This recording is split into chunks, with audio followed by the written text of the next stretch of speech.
Okay. And music. I'm gonna rub my bald head for good luck. Oh. Also, make sure you can hear the music. It's low, but it's ambient. Yeah, okay. Okay. Last time on the Shards of Zorandos, you guys got a dragon egg. We did. And you got off the mountain.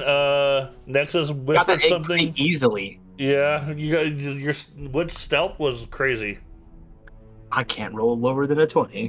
Basically, effectively, because his bonus is like plus 10, and he can't roll lower than a 10, so that just means I'm gonna have to make my dudes more perceptive. Anyway,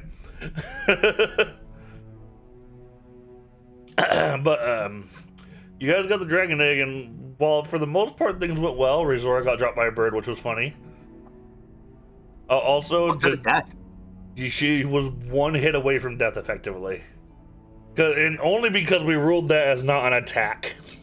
Right, it was just like an interaction, like drop. Yeah, that would have been Thurg's Revivify finally.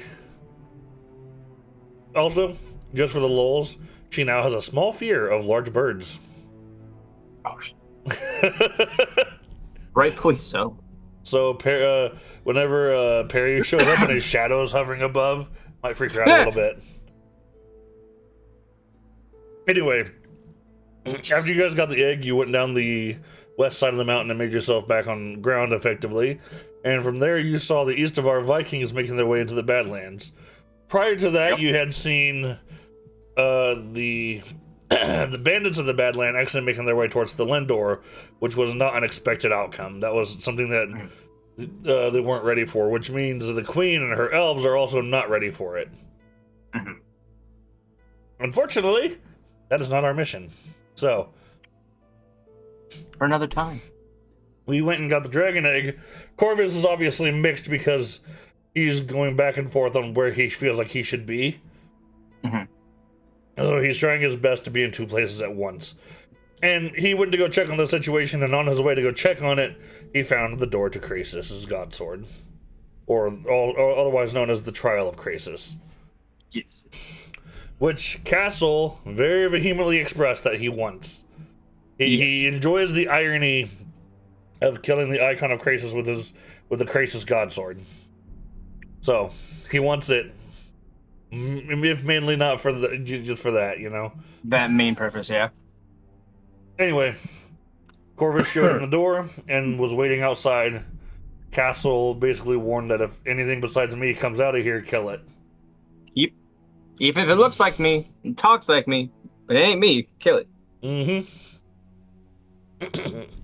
So, Corvus agreed. He very clearly selected the Zorandos God Sword as if he was ready to wield it, and Castle then entered. Castle, upon entering the door, you are initially greeted with a bright white light that quickly fades to a very deep dark black. And as light returns to your vision, you find yourself right outside the door you just stepped in. However, on this side of the door, you see Corvus dead on the ground in front of you.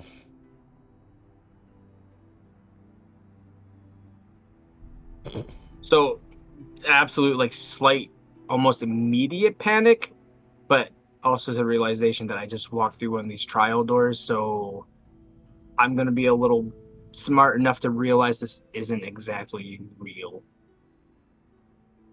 Unless you want me to roll for that, but that's how I feel. That's a personal interpretation. I'm not going to make you roll for something like that. So for personal interpretation, that's how you feel about it. As you are kind of inspecting the area, go ahead and roll me a perception real quick. Yeah, this is going to go well. We're going to find out if you look up or not. That's not bad. Okay. You are taking a good, solid, gauge of your surroundings. And you're a little, I would argue that Castle's probably a little weirded out because it is almost exactly the same as it was when you entered. There's no weird auras, there's no weird darkness. It's practically like dusk how it was when you came in here. The only difference is that Corvus is dead on the ground. Can I investigate his body? Yep, roll me an investigation.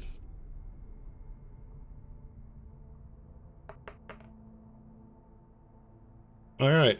So you are giving him a once over, and the first thing you find is a very, very large stab on his back, roughly like 8 to 10 inches of width.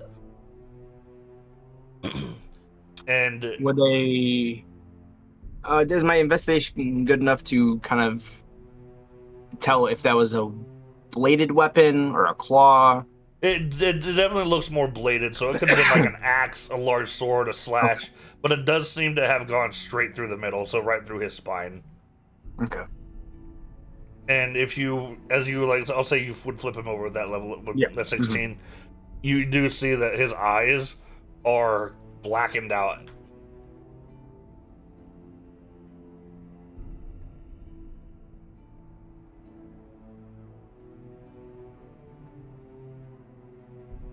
Castle would on any visible skin, is there any markings or anything like?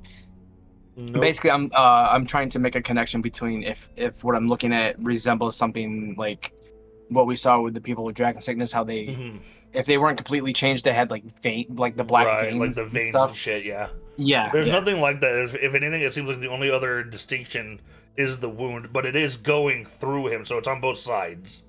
Okay. The wound's going through both sides, and his eyes are blackened, almost like demon possession looking, but it's not quite like. Right. Okay. He'd kind of just stand up from the body and look for any trail of blood that might have leaked off. Nope, the only blood is the blood where his body is. I'm gonna do a sweep of the outer surroundings around me. Is anything stand out? Okay. You took a good look around you, and everything appears exactly the same, even to the extent of which you can see the path clear back to where your camp is. Mm-hmm. So it's odd how the same it is. A little unnerved, but knowing full well what he's kind of walked into, he will walk back to camp. Okay. As you But start stop hesitantly and like look back at the door uh-huh. to see if the door has changed. So as you start to make your way and you do that stop and you turn around to look at the door, you see Corvus's head tilted towards you, looking at you now. All right.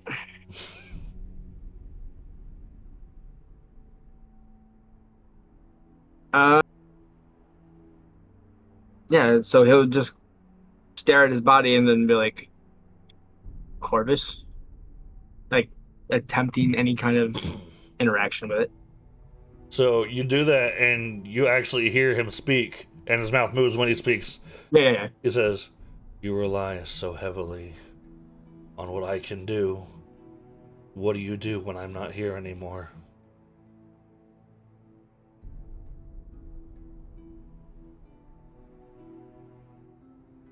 If you weren't here, or if you're not here anymore, then I keep doing what I've been doing all my life.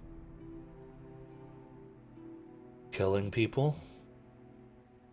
If you want to put it so plainly. Perhaps it is plain, isn't it? One could look at it that way. After that, the corpse seems to go inanimate again.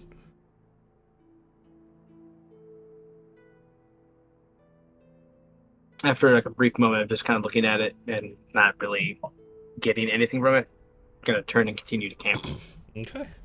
So you make your way down the path towards camp, and everything seems still relatively normal. But once you get to camp, you find everyone else dead on the ground with various wounds. Regardless of knowing where he is or what actually is happening, he would ball his fist up because even at the sight of them dead, it does upset him. Even if he has an idea that what he's in isn't exactly real. Mm-hmm. Yeah, just gonna look at the bodies and see if they match corpses, like in terms of wound or anything. Roll me an investigation. Ooh, good shit. Alright, so you do a quick investigation of the bodies, and they are all killed in different ways. Wits has his throat slit. Razora actually has one of her arms cut off and a large slash through her chest. Thurig, you couldn't tell at first. Oh. But where his body was laying, but once you get to it, you realize he was decapitated. Aaron is cut in half from the waist.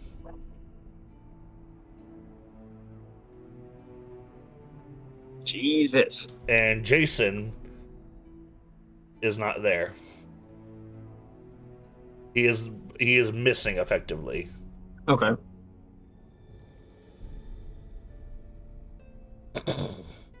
I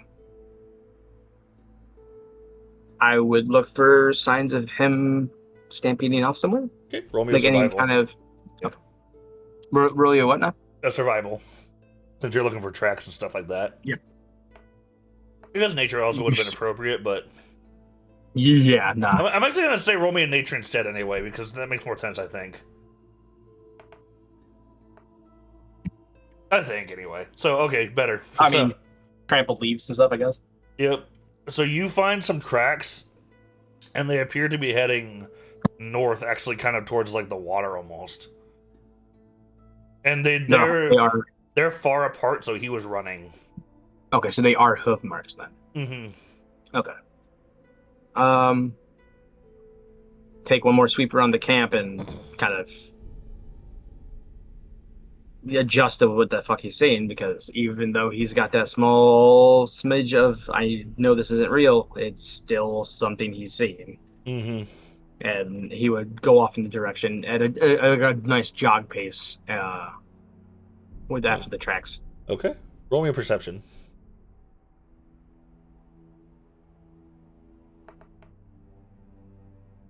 Okay. As you're running towards the tracks, you take one more look behind you, and for a split second, you see some kind of shadowy figure hovering above the camp.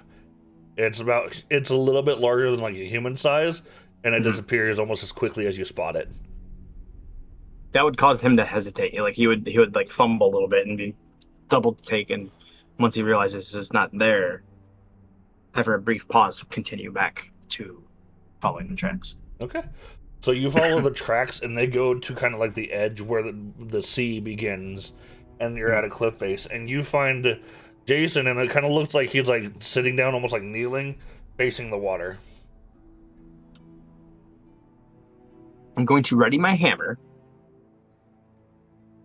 and I'm going to stay about 15 feet away from him, and just kind of call out to him. Okay. Jason, what happened back at camp? You get no response. Heifer. Nope. I will approach him, but keep that 15-foot distance and kind of just circle around him. Or at least until I hit the water and I can kind of like try to see his face. So as you come around behind him, you see his katana shoved into his chest, going downward. He is dead. Okay.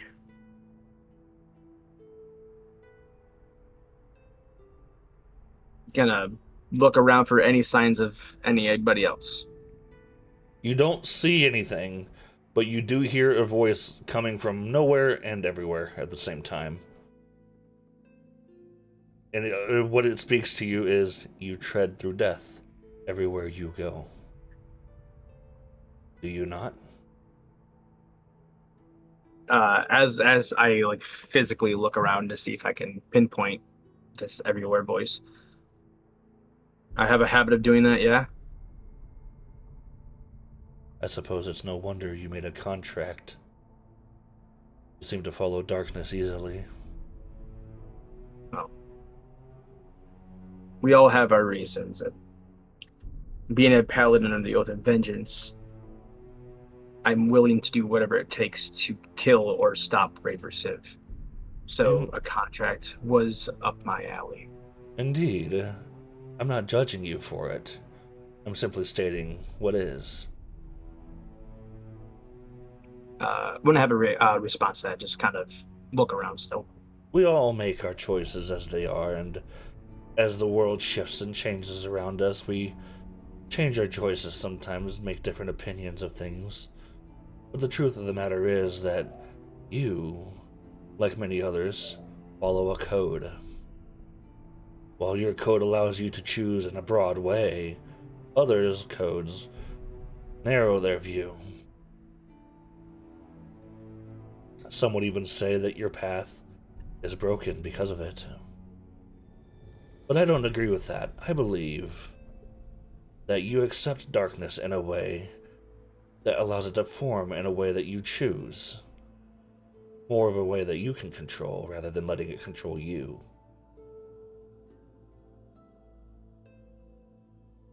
Again, he's really like focused on trying to figure out what is happening, so he wouldn't have an immediate response. More body language response than anything. Like when being called out on using darkness in a way he deems fit, he would stop looking around and kind of just pause.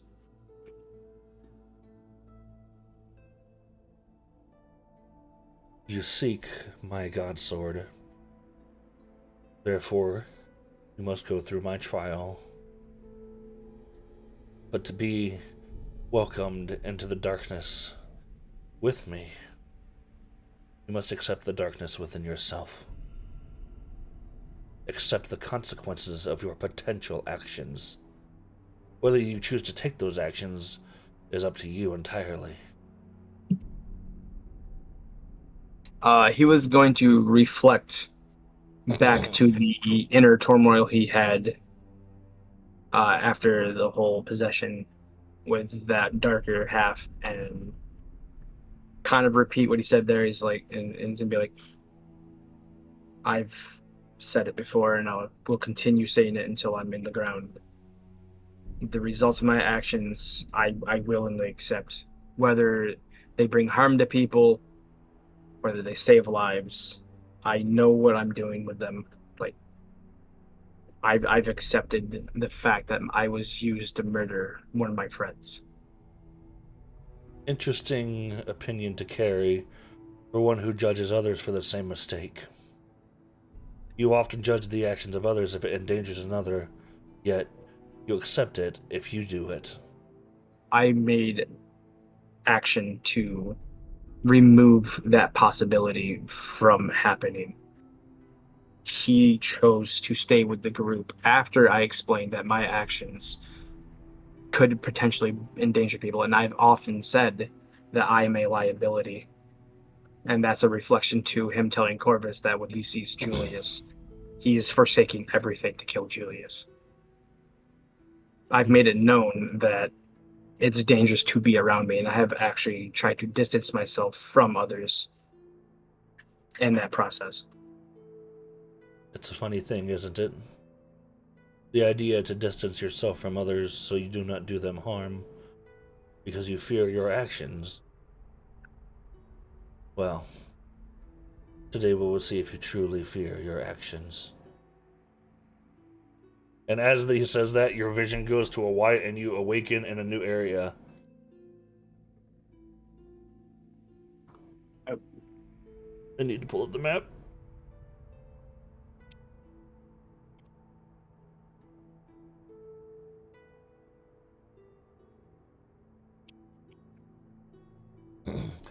So you don't need to roll a perception since it's clearly visible on the map. On a quick glance around you, you see Paladin Reese, Paladin Y'all, Paladin Korsh, and your Stone of Sorrow on different isolated little bricks platforms here in this sea. Also, as you look around towards the outer sea, you see no land, no structures, no nothing. You are in the middle of the ocean, effectively.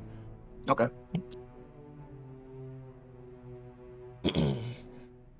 Over where the paladins and the stones are, you see them standing there almost as in like a kind of an idle state. Mm-hmm. And they do seem a little ethereal. Okay. And then you simply hear, now choose.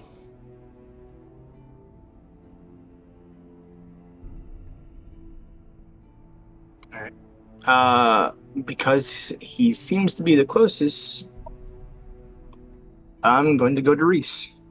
Okay. I need you to make me an acrobatics to see if you make that jump.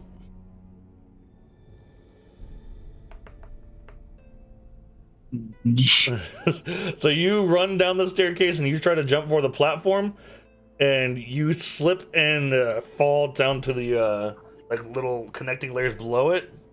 You manage to get the bottom one, but half of your body is now in the water. But you're not feeling it necessarily pull any which way aside from the waves hitting like the stone area. Okay. So you got a good grip, but I need you to roll me a strength check to see if you can get up. Okay. You managed to pull yourself up along the kind of like connected wood pieces. Okay. So am I effectively You are here? effectively up on top of it now, yes. Okay. I'm just gonna look back at the absolute ass jump I made and shake my head and just keep walking towards Reese. So you walk towards Reese, and while he still seems kind of ethereal, he does look right at you, and he's like, well, if it isn't good old Castle, how you been doing, buddy? So I'm still alive, but makes one of us. Eh, living's overrated. Cass just got this emotionless, like straight mug face looking at me. Like I ain't even gonna fucking give you the time of day. But gonna kind of just like look him over. Does he look like I remember him, or does he look like the way I left him? He looks like the way you remember him. Okay. So what are you supposed to make me feel guilty about murdering him? You? Guilty? That's kind of loaded, don't you think? You don't seem to ever feel guilty about anything. Feeling guilty and moping around about it are two different things. Oh, sure, but, I mean, I've seen more feeling out of a dead squirrel than you. I could say the same. Well, sure, but I at least recognize the monster that I was. Oh, I don't shy away from it either. No, In fact, you just like to pretend that you're okay. Or maybe not okay, but your efforts are always for the greater good. No matter who gets hurt, no matter what happens to anyone around you. I mean, you're not wrong. What I do is for the betterment. Just the way I do it isn't very liked. Is the betterment really what you feel about it, though? I mean, you that's what you say, but oftentimes places you leave in your wake are worse than when they were before you got there. You can't control anything. You can't control everything, but I did put you in the dirt, so you ain't robbing people anymore. That may be true. And if you had actually acted earlier, perhaps that village would still be standing before we were done with it. But it's in the past, I suppose.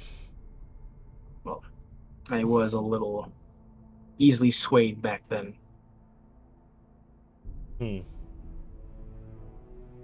Well, he holds out his hand and he says, how about your first test?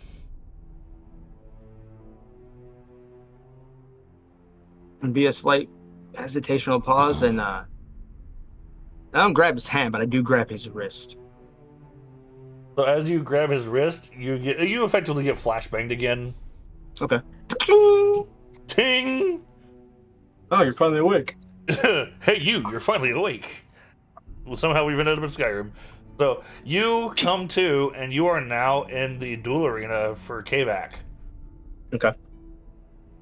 And standing in the duel arena with you is Kavak himself. He's just kind of standing there with his sword in hand. His normal sword, by the way, not his god sword. Okay. But he's kind of just standing there holding it on the ground and his hands on the pommel like this. He's not even really acknowledging you right now. Uh, through all the flashbanging, when I readied my hammer with Jason, do I still have it readied or no? I would say it's still in your hand at least. Okay. And you definitely would have approached Reese with it drawn. Yeah, absolutely. So. Yeah, I'll take a couple steps forward, and somehow I'm not surprised that I'd find you here. He looks at you, and then you see his eyes go dark, like pitch black. Kind of like the way I found Corvus. Yep. Okay. And he speaks, but it sounds like him, but warped, as if something else is speaking through him, kind of. Okay.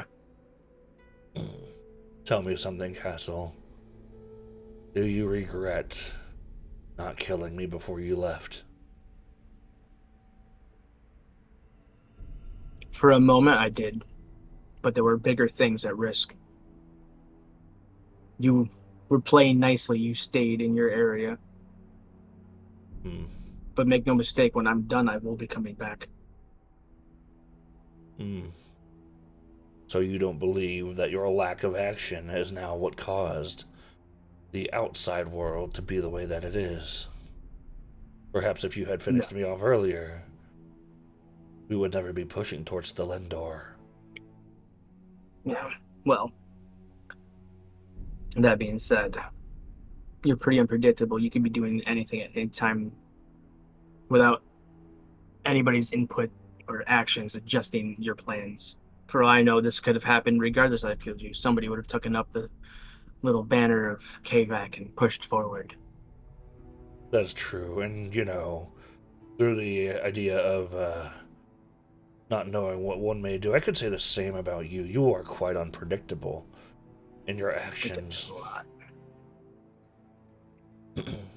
Some might say that's a good thing, others might say that it's reckless. I get them both. Well. And then he draws his sword into a combat stance. Please roll initiative. Yeah. Yeah, wham. 7. Alright, let's see. Initiative, where are you at? It's right next to the armor class. Unless you're not looking at character sheet. Then I don't know. I am, but it doesn't let me roll it. Right here it's not. I feel like it used to let me. What the fuck? Oh, yeah, what? I know what's going on. I know. Okay. There we go. Okay. Yeah, he rolled an 18. Here. All right, let me hide the camera first, or the game for a second, because this is not your fighting music.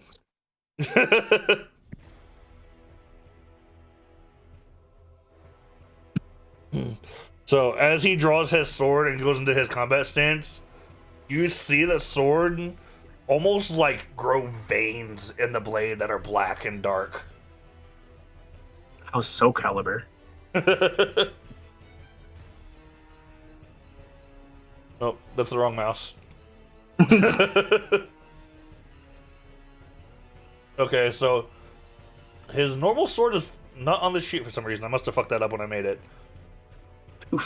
That's okay. So I'm just gonna I'm gonna roll it manually. It is a +7 to hit for that sword. Okay. Makes it a 19. Does that hit? That hits. Okay. It is. Nope, not 4. It's 3d10s +4. Damn! He hits you for 31. Also, I didn't move him, but he did move up to you.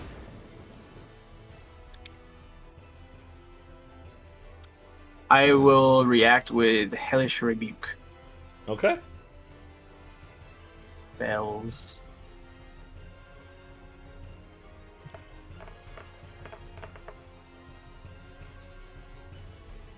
One second, I need to check something.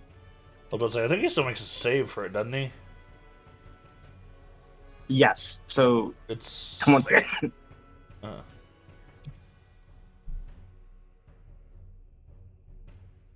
Dexterity saving throw. 15 is what I You rolled. you just made it. Okay. 15 was the So actual number. I'm gonna round up so it's like a 10, so he takes 5. I haven't. Let me make sure I'm doing this right. Okay, I didn't roll any. Did I? I didn't roll any ones in that, did I? For that damage? Nope. You rolled a 2, a 3, and a 4. I have Elemental Adept, so anytime I use a fire-based spell, any Right. ones become 2s. And it ignores resistance. Makes sense. Okay. Yeah. That was all for my reaction. All right. Well, that's also all he's gonna do on his turn. He poises to strike you again, but it's now your turn. Yeah.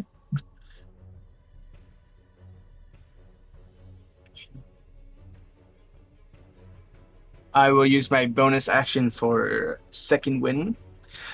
It says damage for some reason. I don't know why. Yeah, it does it to Dekus too.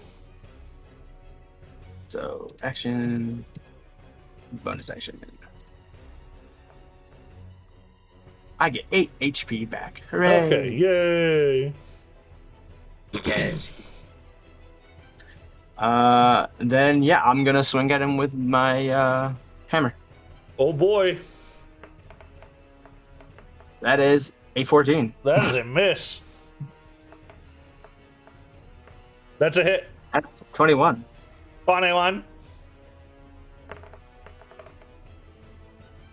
Okay. 15. Did you ignite your hammer? No, I couldn't because I use second wind as my bonus action. Right. Okay. Let's see. Let me.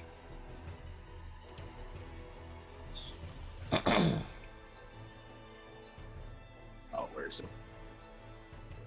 Okay, so when I make contact with an attack, I can spend one psionic die to do 1d6 of force damage. Okay. All right. And that's that. I'm actually gonna say that knocked him back his space because you hit him with your hammer, and we'll say he tried to block it with the sword, but the impact still knocked him back, Okay. and he slid across the ground a little bit. So he also needs to make, I think it was.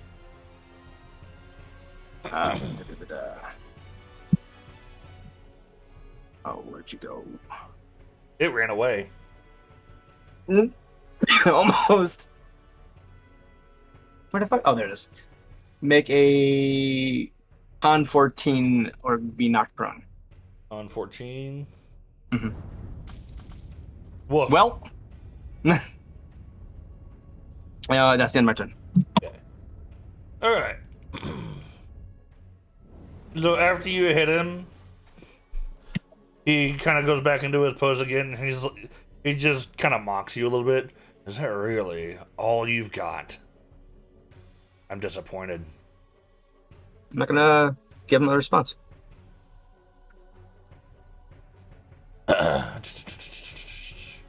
Okay.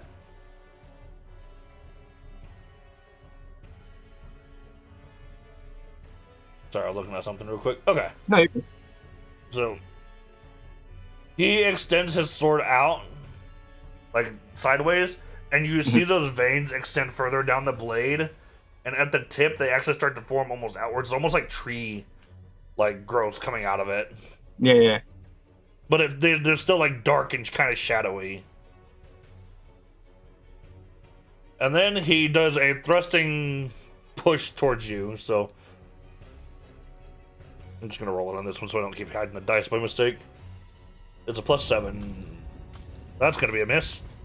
That is a miss. Okay. So he tries to lunge it at you, and you basically dodge that. Hello there. Whoops. Oh, Nero, get the fuck out of here. He's like, whoops. I was like, Nero, get the fuck out of here.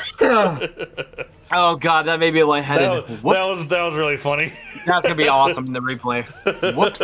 Whoops. Nero, leave. Good Nero. Jesus Christ. Oh lordy. And he definitely is like posed up like he could do another attack, but he doesn't. It is now your turn. Now I will use my bonus action to ignite my hammer. Okay. and take a swing. Oh, Nat 20. Nat 20. Nidwini. Nat 20. Ebola. So there's that. Oh, And goddamn. then the 2d6 plus 6 for fire damage. Or no, sorry, just 2d6. Okay. Damn, almost max damage. Okay. So you hit him with this, and when you do that,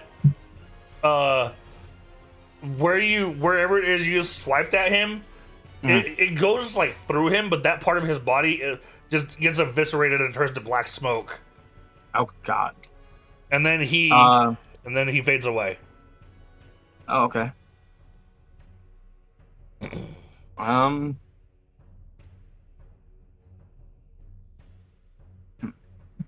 Combat is effectively over in this case. So oh,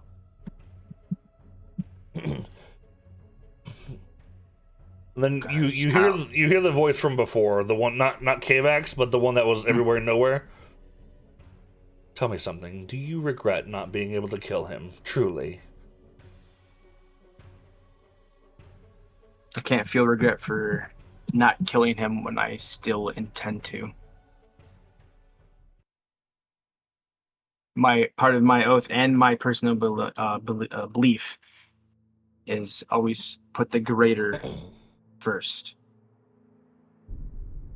So you say Kavak was not the greater anything to me in that point in time. Therefore, you believe the darkness of regret does not fill your heart. Not in that instance, no. Good. You get flashbanged. Ah! And you end up back here, and Reese is gone.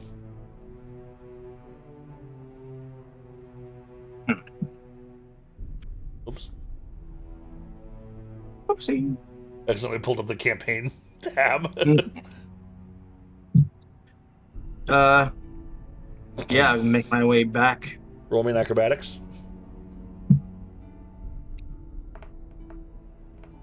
It hates me here. You're a beauty. So my you are plan was grace. to jump in the water. Okay. Well, if you're gonna go into the water, then that's fine. You're a beauty. You are grace. You belly flopped on your face. All right. So you fall and you jump into the water, but you do full like belly flop. Just fucking shoot up real quick. And just keep going.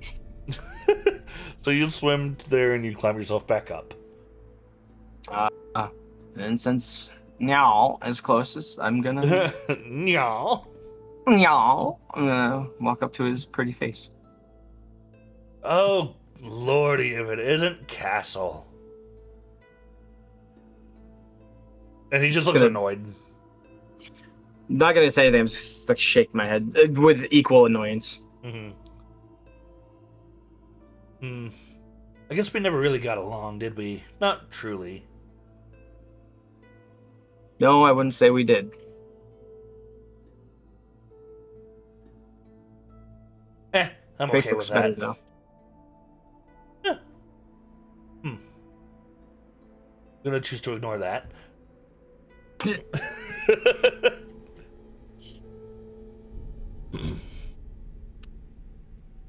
But you know, I've noticed. I mean, while you didn't necessarily like me, there in the end, you definitely hated me, right? I hated all of you. Fair. It's okay. We hated you too, after all.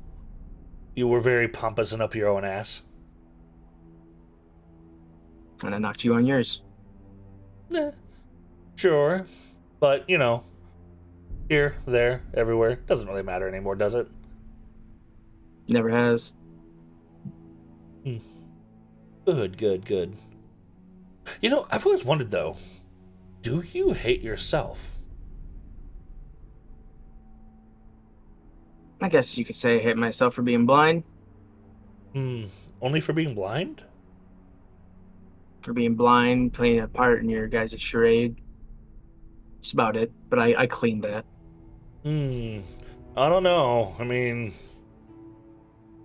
We were doing that for a long time, and there was a lot of, we'll say, inconsistencies with the story that you really should have picked on a lot earlier.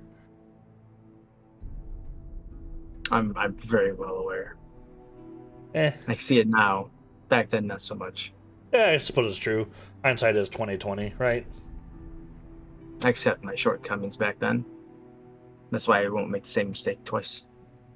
You know, That's why I didn't let that mistake happen again. The three of you at once in the streets. mm, You couldn't do anything to stop me. yeah, I'll admit, Castle, you are a tough one.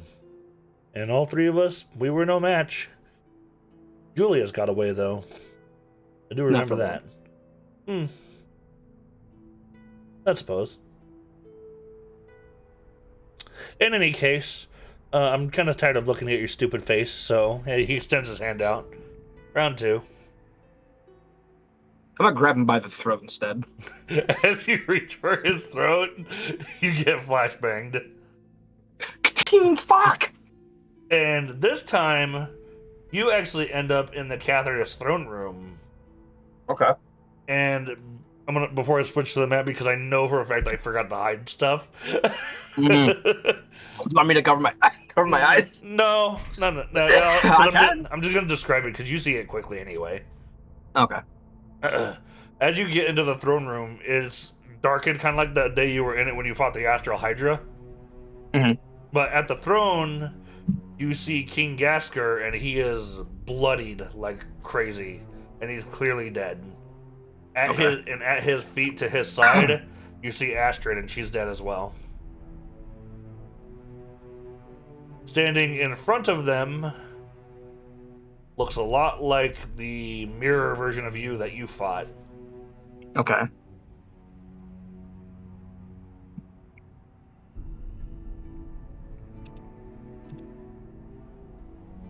And it's not facing you, it's facing them.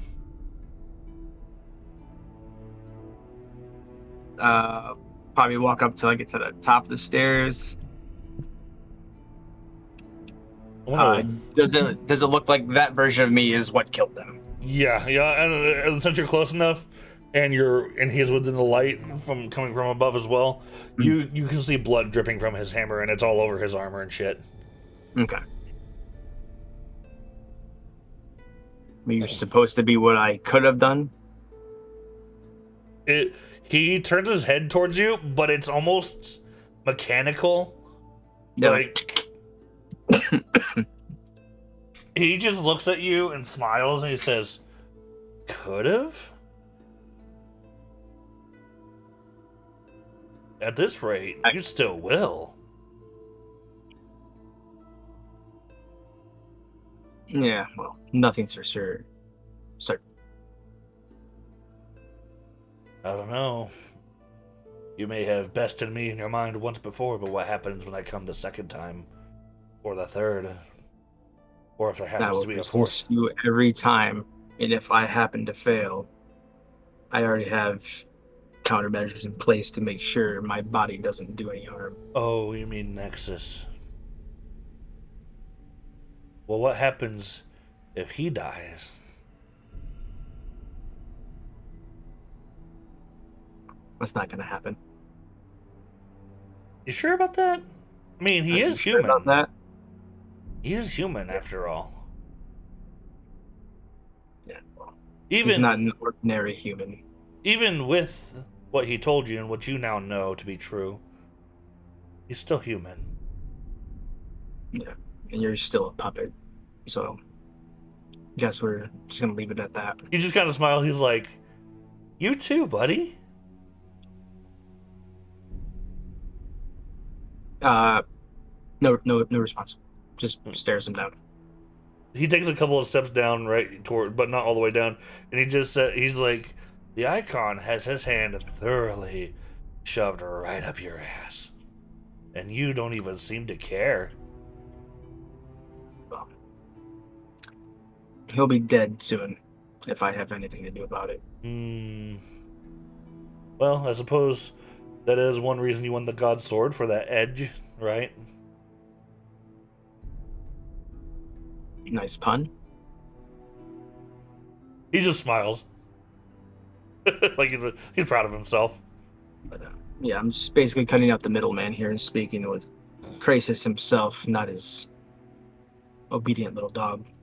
Hmm. You know, it actually really surprised me how indifferent the God of Darkness is about the world. It's weird, isn't it? Have you noticed that? The way he speaks is more statement rather than feeling. I mean, is that really any different in how I view my oath of vengeance? Well, I'm willing to do things without really considering much. that is true. Although I would argue that the difference is that you are not a god.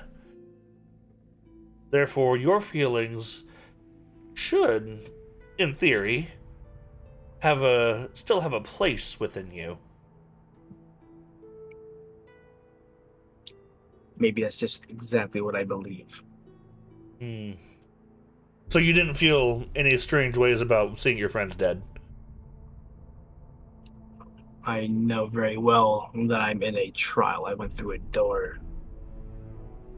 May have been a little unsettling, but I know reality versus what's in this. I'm just gonna gesture to like surroundings.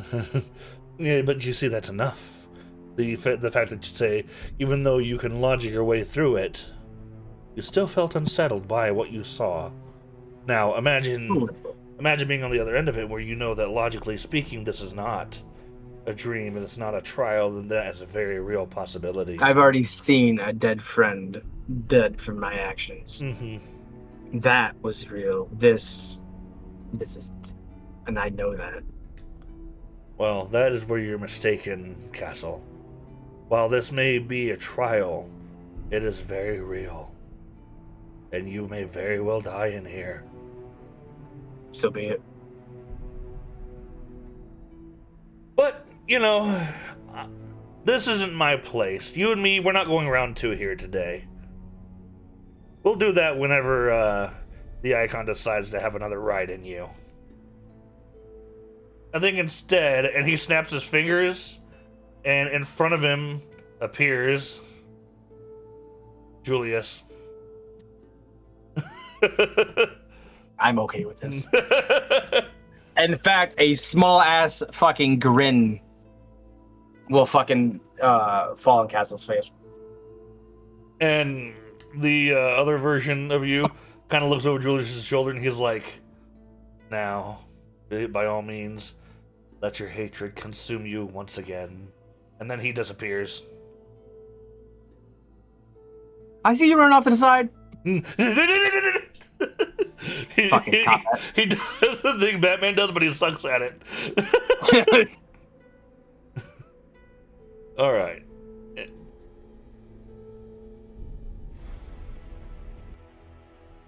Go ahead and roll me initiative. Whoops.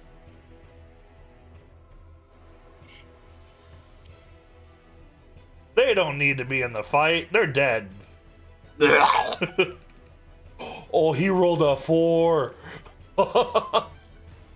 Dope. Is my hammer still ignited? How long does it last? I would say so, probably, realistically. Oh, Then again, until I turn it off. Okay. Then again, you did jump in water. That's fair. All right, well, I'll just use my bonus action to reignite it then. Okay. And I'm going to just run and fucking swing.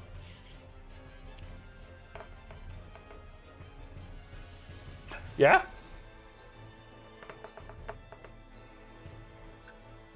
Okay. That 2 I rolled is a 3 because my great weapon fighting. So it'd be 14 then.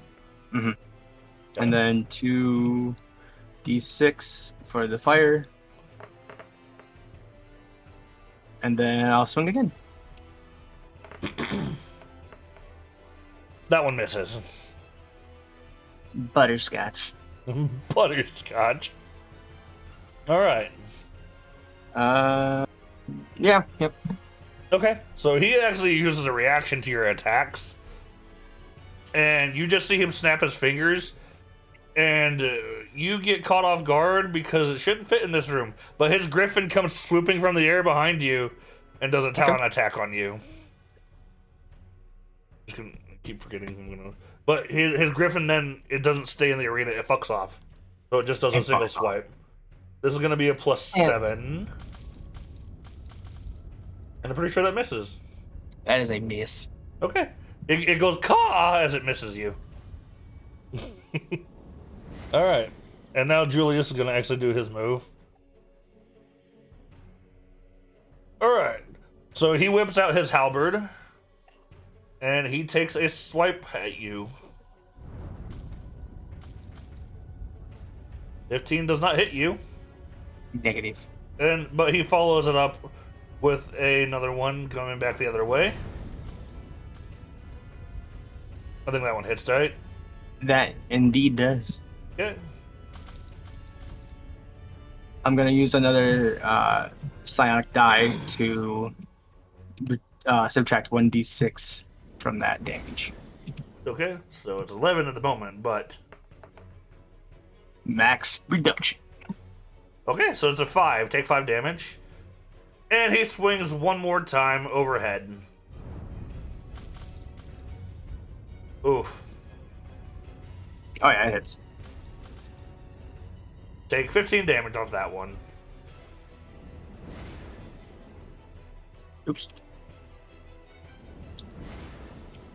Okay. And he does not have any bonus action, so it's now your turn. For my bonus action, I'm going to do...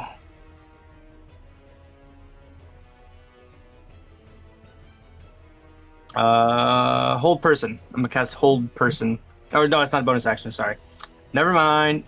False alarm. I made this silly. I made a goofy goof. Are you still casting it though? Alright. No. I'm gonna use my bonus action to lay on hands and put all 25 of my points into healing. What? And then I'm gonna hit him with a hammer. And then I'm gonna hit it with a hammer. That is a miss. Yeah, a little bit. That one's also a miss. Well then. Well then. Let's see.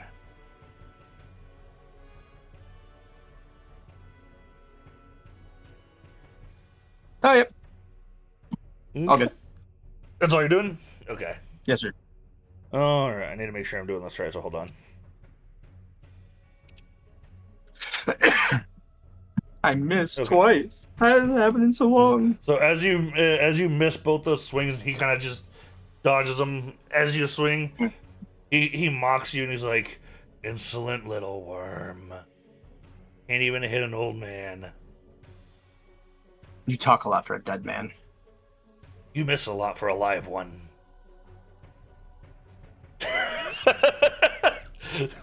It's like, fuck. You got me. Just starts, imagine that's alcohol. Oh, shit. Emotional damage. Alright. Give me. Oh no. So, instead of swinging at you again, you actually see him, like, slide his halberd down to the head, so he's holding onto it. And he is now going to cast a 5th level spell called Destructive Wave at you. Okay. Let's see. Oh no, I didn't click on that. It is a 30-foot radius casting from himself. He strikes the ground with the tip of the halberd, and this causes a burst of divine energy to ripple outwards from him. And you must succeed a con saving throw. What's his saving throw? It is a con 17 saving throw, and it is 5d6. Nope. But I'm on. That's a miss, bruh. All right, so Give me that damage.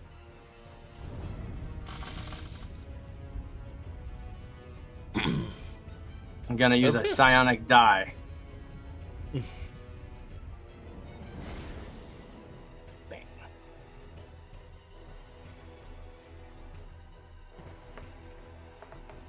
Hot dog. 14. Hot dog. All right, 14 damage. Hot dog, there you go. And he doesn't have any bonus actions he can do right now, so that is all he does. Okay.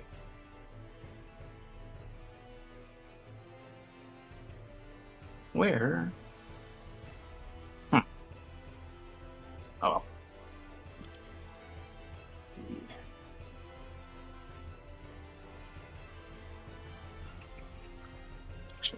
Alright, I'm gonna.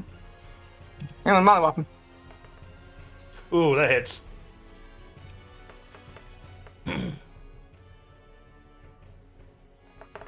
Why'd you roll twice? Almost. I rolled once. I see two. The custom. Oh, what the fuck? either way, you hit him. So. Alright. The second one I meant to hit damage. Oh, I see. Okay. But So that 2 is a 3. 2 is a 3, so 12. 12 plus 10, Plus 10 for the 22. fire. Okay. And I'm going to hit him again. Oh, fuck, he's hitting me now. And you hit him again. I'm going to use 2 of my 4 charges of my Blazing Wrath. Okay. So, what are 3 beats? I said 2, correct? Yep. Okay.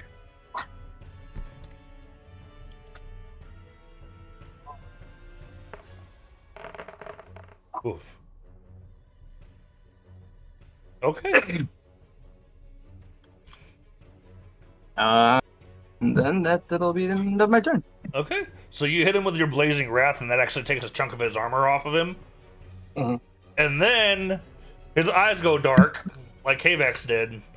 Mm-hmm. You see him get his halberd, and he throws it up, but not like out of his hand, like the pole arm slides through his hand all the way to the base. And at the tip of the halberd, you see it start some kind of like a black smoke emanates from it, but it's like sucking into the halberd. And then you see Astrid and Gasker's body evaporate into black smoke and get absorbed into the halberd. Bye. And then he grabs the halberd with his offhand as well, so he's two-handing it, and he takes one swing straight down on you. This has a plus 13 to hit. Well. Oh, that still misses, though. Woof. So That teetered on a 20 and I almost peed. So here's the thing. I'm gonna roll the damage anyway because this does do structure damage. Okay. And you should be happy he missed. Yeah. Wow, that's Considering the dice that got rolled, that's low. I was about to say that's wow. So you dodge out of the way, but it slams into the ground and it flings brick and mortar and shit all around you. So there's now like a little pothole there at your feet. And that's all he's got. Him doing the suction was actually a bonus action as well. I forgot to mention that. Okay. I'm gonna swing. That one's a That's miss. a miss. It's also a miss. I didn't even fucking roll my screen. God damn it.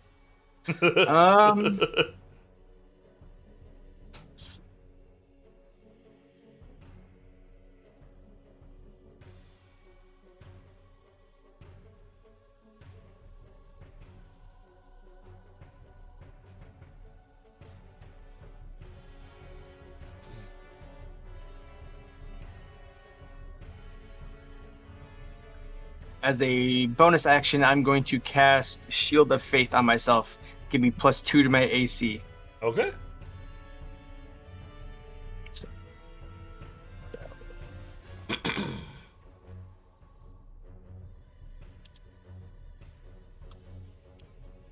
Okay, that's all for me.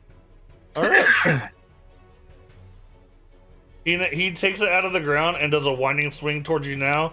And some of the shadow that was on it has dissipated, but it's still powered up. This is now a plus 11 to hit. And because you did the shield of faith, it misses.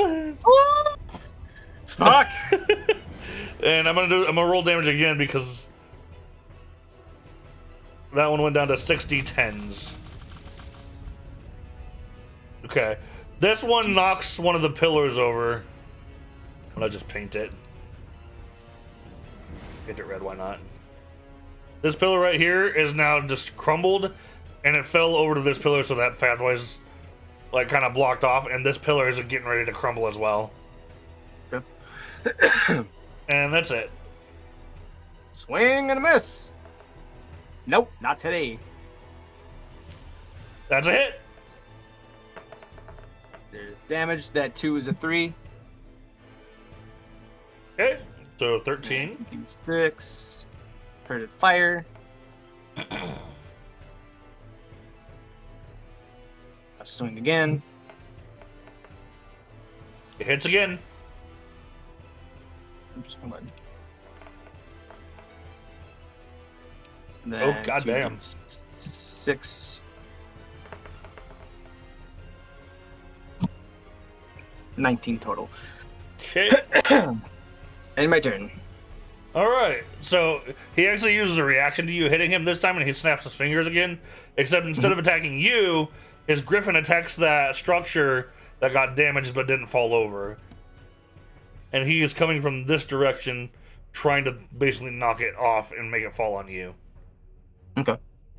So he, those pillars. What did I say? I think they have an armor class of 12, and the griffin has a +3 bonus to hit with this. Oh, that's fucked. Although his damage is not too crazy.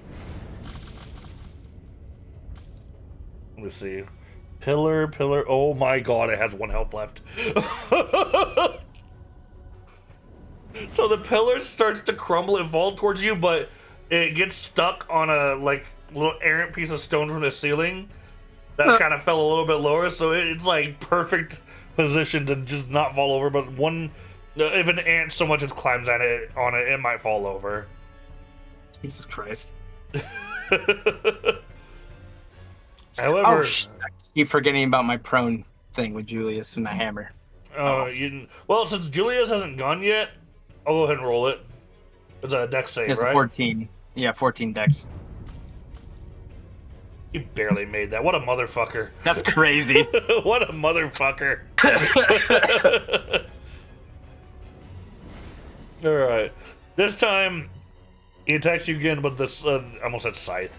The halberd is now powered down. So he's back to his normal hits. Oh! That's a hit. Fuck. That's his first hit. He has 2 more. Okay.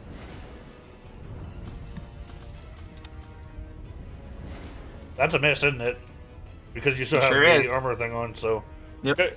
That's a hit. That's it. Okay. And that's all he's got. Yeah, I'll take that. Fuck it.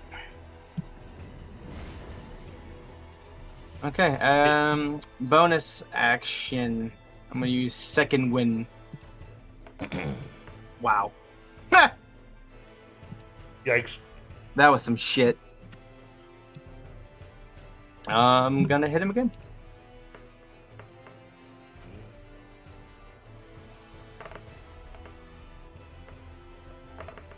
That one is a 3. Okay. So, you swing at him, and how would you say you're swinging at him in this one? Describe your kill more or less. I'm going to swing coming from the left, so he goes into the pillar that's almost falling over. So I imagine the pillar, that little HP snaps, as he hits it and falls, and then I would use my psionic ability to pull that bitch down and squish him. Okay. So you smack him into the pillar, and you do that, and as the pillar comes down and squishes him, he evaporates into black smoke, just like Kavek did. And combat in this room is now over.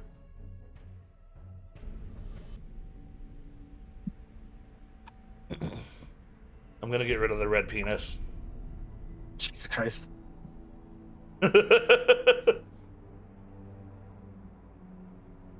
And then you hear the voice speak. Your hatred for Julius runs deep within you. Would you agree? Yeah, I can't deny what he's done to me. To people. Yeah, that's given him hatred in my eyes. Indeed. And you have allowed this hatred to dictate your actions, so much as so to not listen to the ones around you. I disagree. My hatred for him made me not listen to others when he was present or was a factor in my life. Since he's been dead, I do rather listen more. Oh, so you haven't been seeing him in other places? I absolutely have. But I'm not as unhinged as I was. Oh, no. I'm not saying you're unhinged. Castle, you need to realize that what runs within you is a trauma. It is an effect that has happened within your life that affects you so deep to your core that it has changed who you were. You're not wrong. And you still feel the effects of that trauma today. Because the truth is, you may never eject that part of you from your life. You call it trauma. I call it something that shaped me into what I truly believe I am, and maybe have always been. And you don't think... And you think that couldn't possibly be trauma? I don't see it as trauma. I see it as fuel. Why can't it be both? They are not mutually exclusive.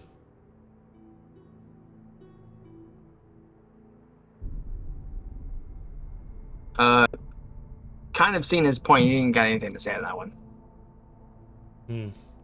It seems you're willing to accept that as it is. Therefore, you pass this trial. And you end up flashbanged once again! I'm gonna need to see an eye specialist. No wonder why my perception shit. You also may have eye trauma by the end of this, but that's up for debate. And Neal is now gone. Korsh and Stone of Sorrow are all that's left. I'm actually going to drink my potion of healing greater. Okay. 44 plus 4.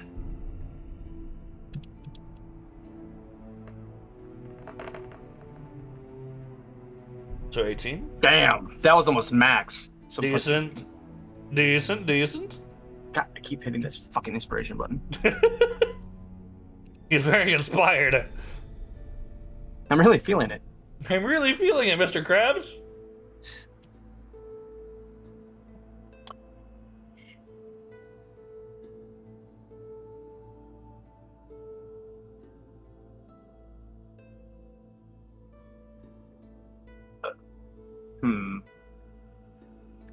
Castle's looking, and to be honest, he's done with the past. The past doesn't matter to him anymore, especially when in regards to those three. So he's going to make his way to the Stone of Sorrow next. Okay. Go ahead. So this one you just straight have to swim to. So just make me an athletics. Okay. That's an 8. Oh my god! You start swimming, and you're realizing that your armor is actually like kind of weighing you down. So you start like doggy paddling, but it's very poor, and you're. I want you to take 1 water damage.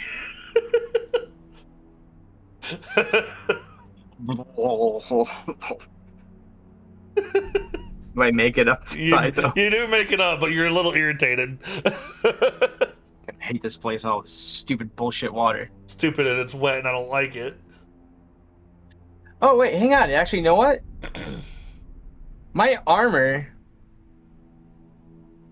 gives me.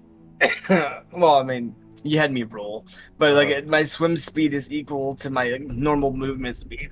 That's got nothing to do with that thing. Yeah, but this one's more about you jumping from the thing into the thing and then drowning. Your actual swim speed, yeah, you made it there just fine once you actually got there. But your initial jump, you go. His approach to the Stone of Sorrow is gonna be a little different. Okay. I want to investigate it, look at it. Okay. Like, do I see anything of note? So the Stone of Sorrow, as it sits, it looks like how you normally summon it, except all of the colors that it could be are kind of just like flowing and changing within like the cracks that show. Okay. So it's all of them at once at the moment, really. Okay, so the purple, the white, and the green. Mm-hmm. It's looking at you, but it's not doing anything. Mm-hmm.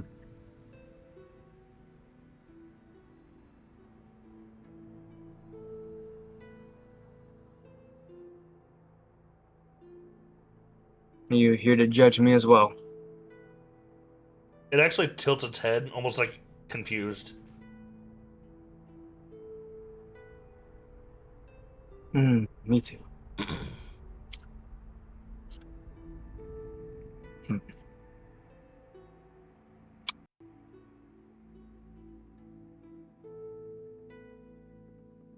I'm not gonna really know what to do, so it's gonna be like kind of bop it on the chest. All right, and as you do that, guess what happens? I go to sleep. You get flashbanged. Oh.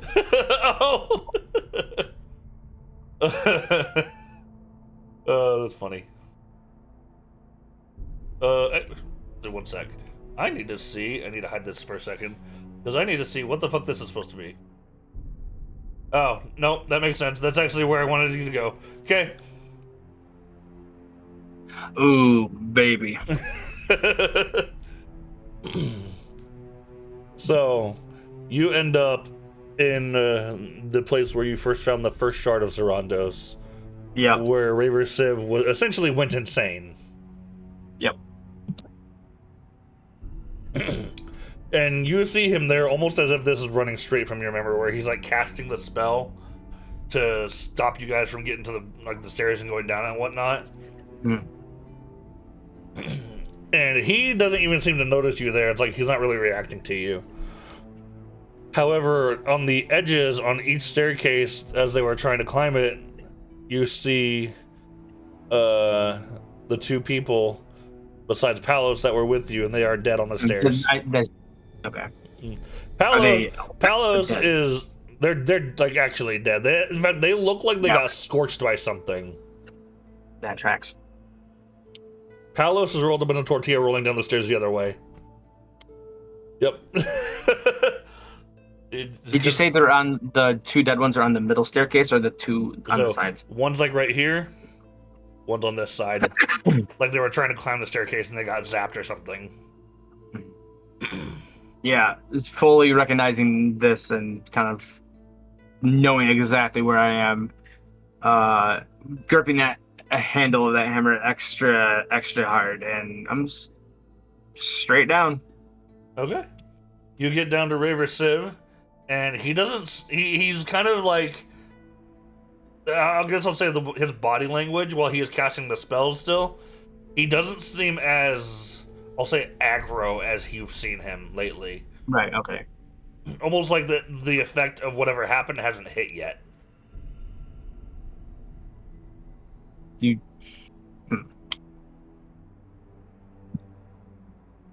So the Raver Civ I know now, Mhm. this is kind of like before This was that. the Ray Civ you met when you went to the castle.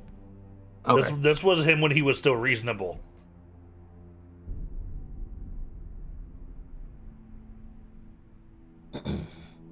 Raver, you need to stop. He doesn't look directly at you, but his head kind of lowers, and he's like,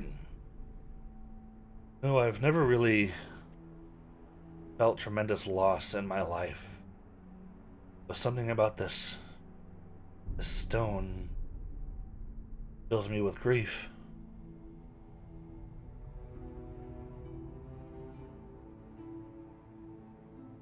Do Then you? get away from it. No, I don't know if it's a bad thing necessarily.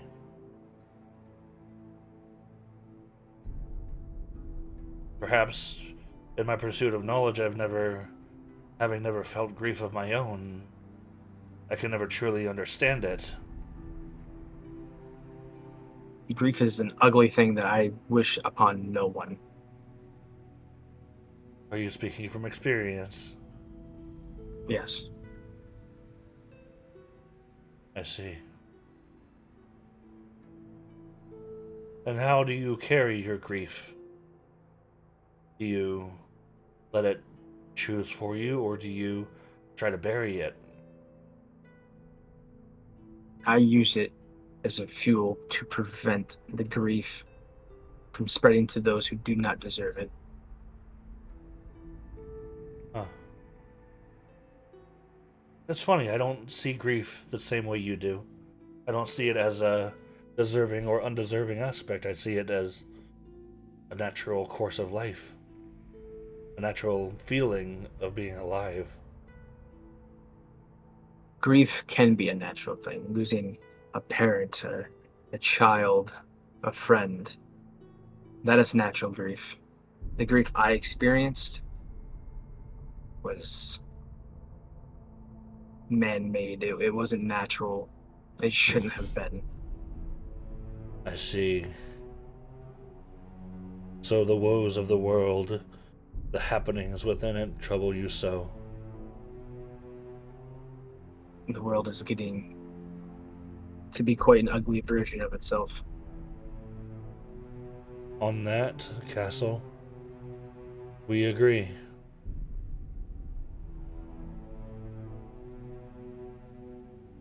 I'm starting to see now that we require a course correction.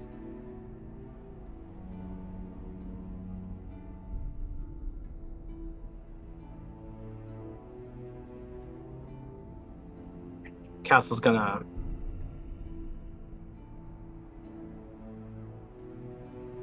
he knows what he's seeing isn't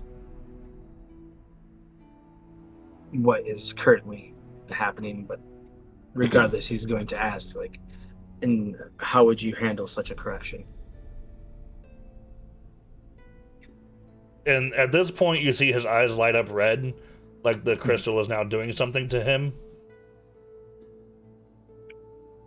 I think this world is fractured, is missing a piece of itself.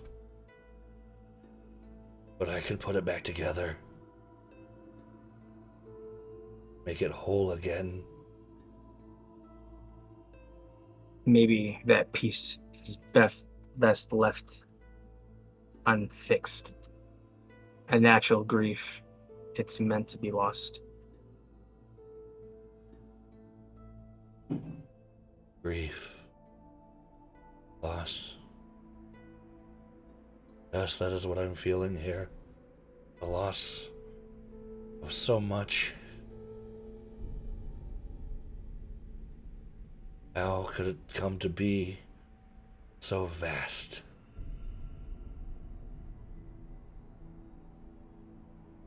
The hole is so large and empty.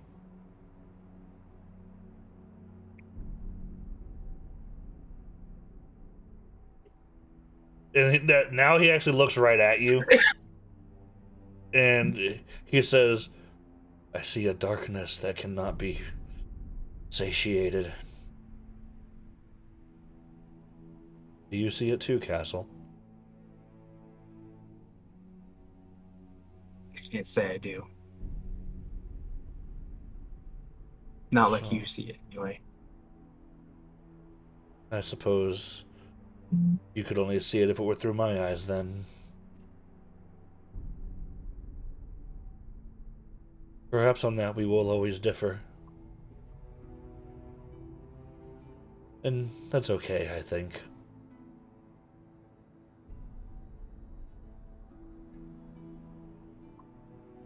Raider, you are destroying this planet, this world, worse than what it was already becoming.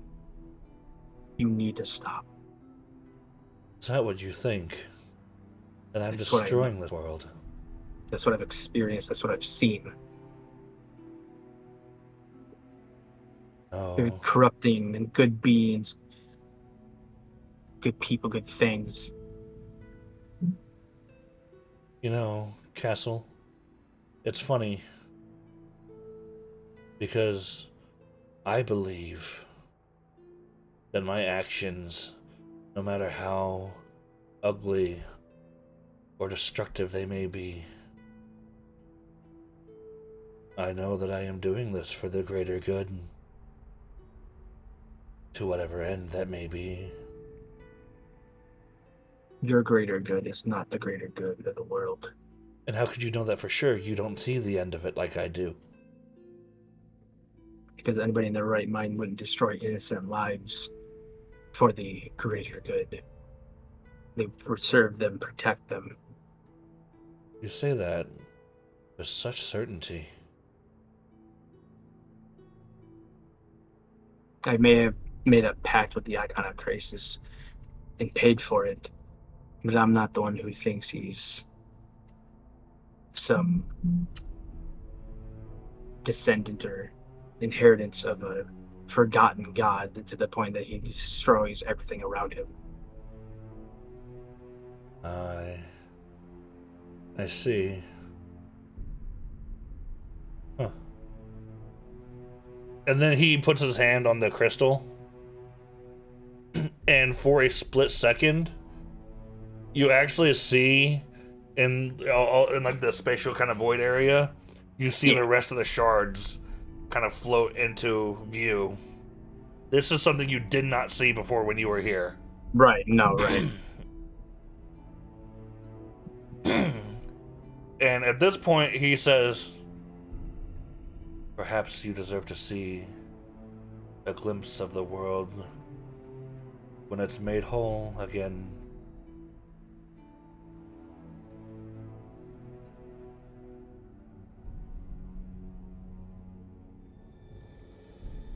And then he kind of looks at you with this almost like smug look. Then again, maybe you don't. I have no interest in what you define as a rebuilt world. If your rebuilding requires killing innocent lives, corrupting innocent lives, No, I'm not that rebuilding it, Castle. I'm returning it. in order to do that, you need to gather all the shards of this crystal, don't you? Sounds like rebuilding to me. A means to an end, I suppose.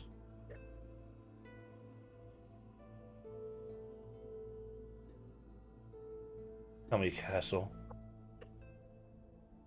And then now he looks at you and his eyes go black. Do you think you can keep the darkness at bay? And before he gives you even have a chance to answer, you don't get flashbang this time. It goes black. Okay. No flashbang this time. No flashbangs. Darkness. And then you hear the sounds of, like, I'll say forestry, right? Like wind blowing, trees creaking, etc. And you hear the voice. While in darkness? Yeah. You hear the voice of Krasis. Old Castle, you don't belong here right now.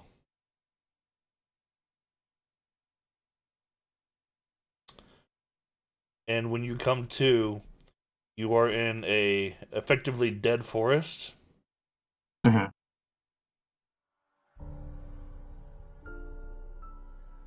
and there is a shadowy kind of figure sitting on a stump in the middle of this forest.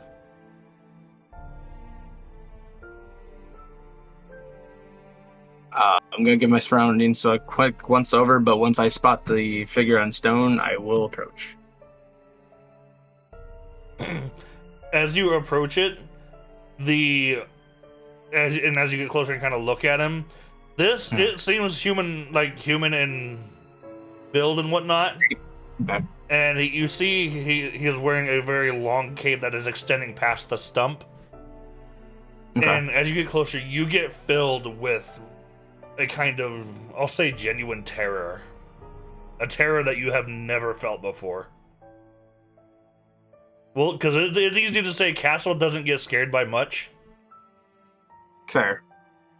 This scares you. So yeah, that would slow my pace.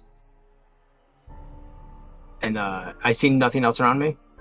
Just the man in the stump? Man on the stump, and you are surrounded in a forestal area. I'd like you to roll even perception anyway, though. Oh! Alright. So, originally I wasn't going to do this, but because you rolled a net 20, I am going to show you the full art. Okay. But before I do that, as you're looking around, you notice that your own form is now spectral blue. Oh, okay. And you get a closer look at the shadowy figure, and this is what you see. Yo.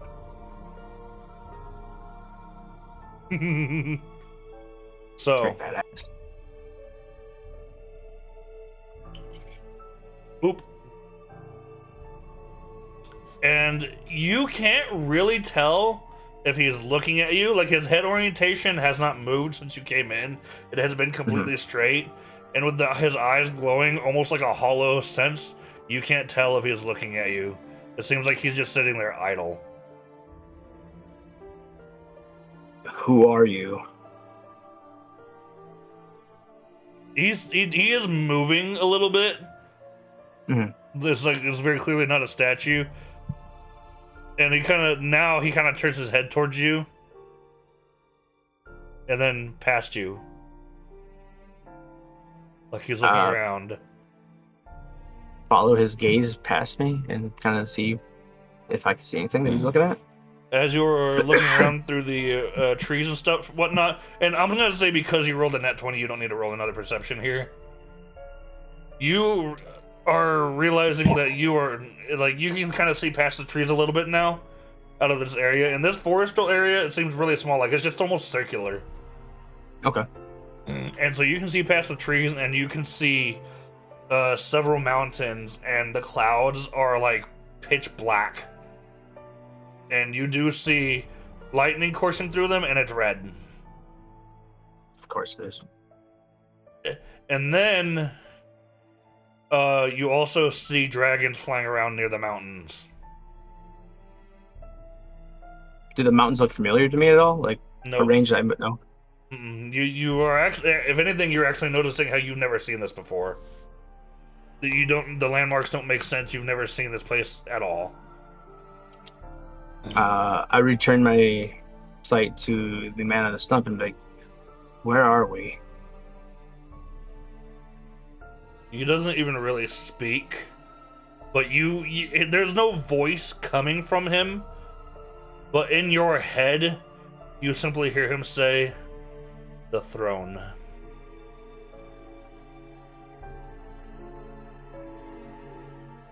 What do you mean? The throne of what?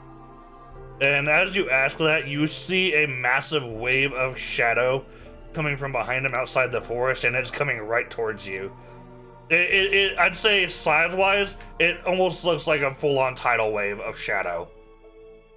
And you fully recognize that shadow to be the similar, like, shadow of dragon sickness. And you don't have time to run away from it because it's coming at you so fast. However, when it hits this area, this forest, it stops as if something is stopping it from going forward. Is that was that the dragon sickness? That shadow, that wave?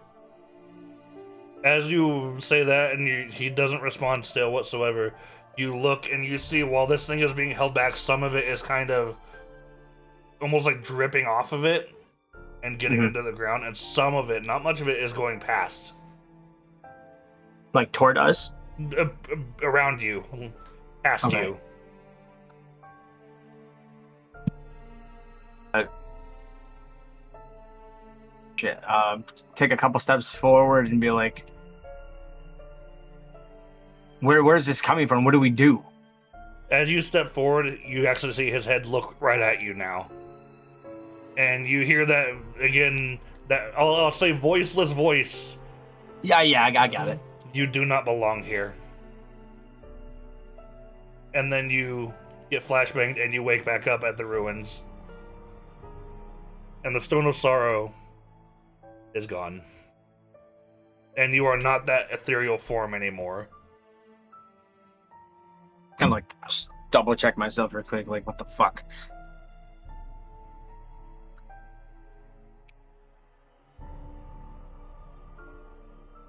Kind of look at the portion, just kind of fucking huff to myself, like, fuck, I apparently have no choice.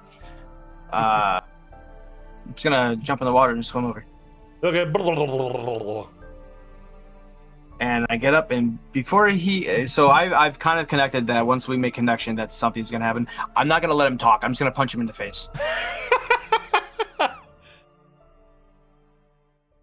Oh, that's really funny. Oh, hey, Casper! So, as he starts to, it quickly ceases as you punch him square in the face, and you get transported to this. Oh, how very bloodborne.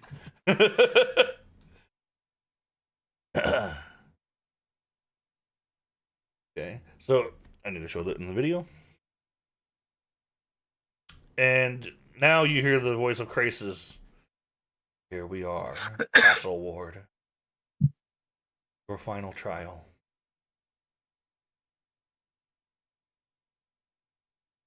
Where are we? I actually need to do something. Hold up. Hold him. But I can continue doing it while I'm doing that. Maybe. Okay. You hear him speaking, and he says, "You are now well within my being, within my soul."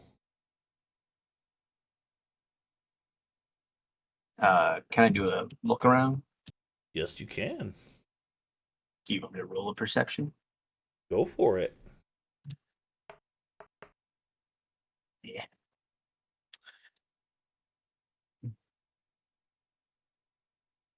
Uh, Yeah. So well, you hang on.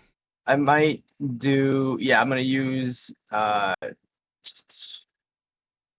tactical mind. So use my second win to add a 1d10. That part. okay. Yeah, well, god dang. That was a good attempt. It was a good attempt. This fucking thing at.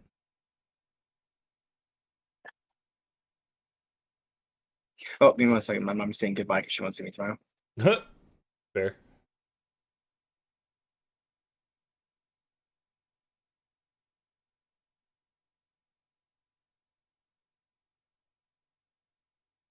Oh, it's the bee's knees. The bee's knees are bad because he's over 30. Um. Huh.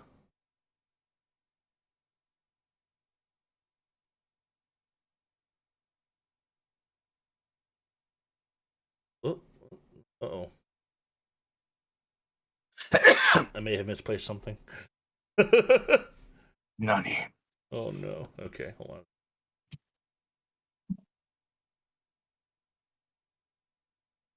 Can I not? Clearly cannot.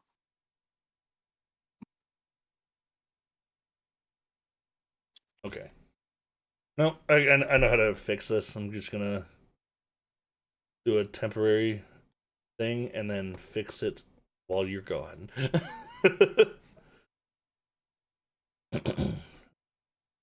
I need to go to your character sheet. Don't look at your character sheet for a second. Don't look at it! Anyway. He's like... Go to my phone, activate D&D Beyond. Bitch. Why, what are you doing to my character sheet, you bitch? Adding something to it. Yo, ho. I know.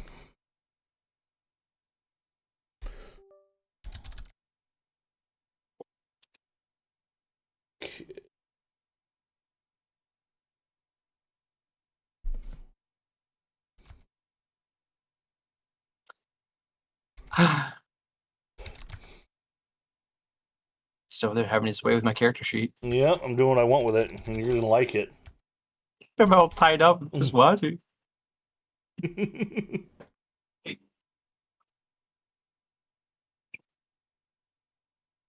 All right.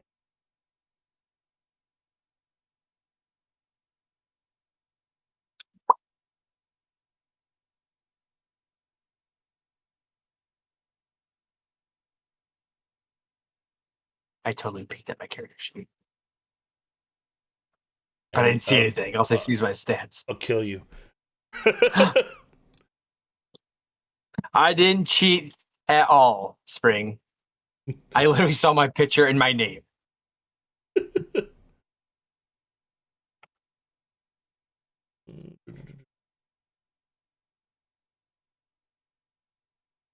Why can't I change? Bitch. I'm right here. Okay, well, there's going to be a temporary measure. So, when I tell you to refresh your sheet and look in your inventory, do so. Okay. Back to it. Okay, so you approach, and as you look around, you don't see a whole lot within the immediate area. I'm going to put a dot somewhere. But right here, yep, you see the God Sword of Krasis sitting in a stone. Very, very Sword in the Stone-ish. Okay. Well, and considering that is my objective, I will approach. But I will stop right there and take a good look at that statue. So the statue's not doing anything funky. It's just to do it on a horse. However, it does kind of strike you as like Four Horsemen type shit. But it is by itself, so not necessarily. But it right. makes you think of that. But... And then you hear Krasis speak, and he says, "Now for your final trial, Castle. Take up my God Sword and defeat my guardian."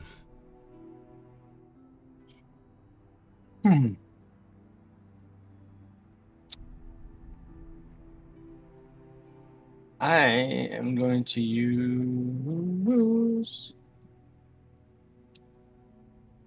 the last of my second wind charges to heal myself. For fuck.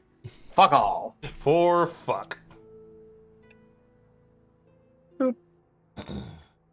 Alright, well that's gone.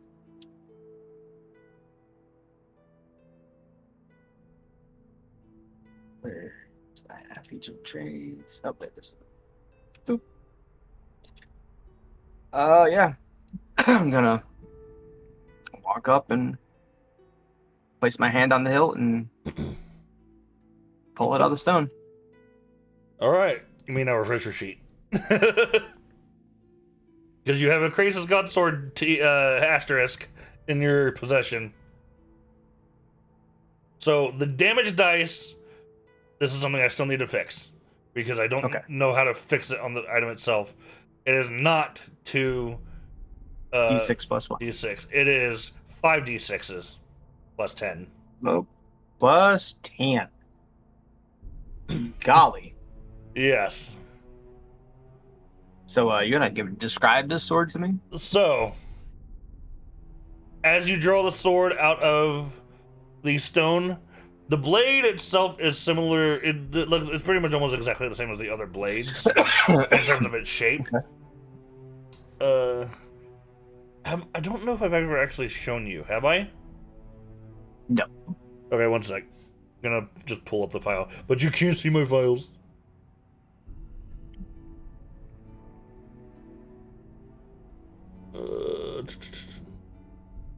Where are you at?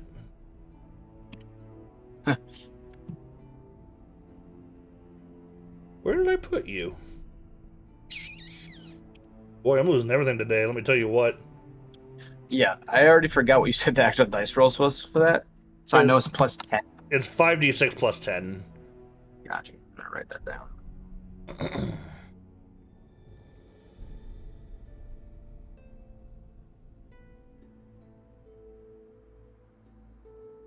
Okay.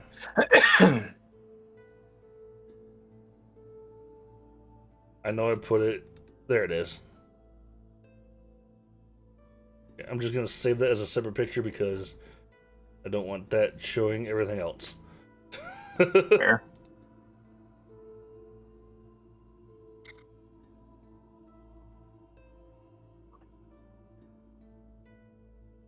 Okay. This is what the blade looks like.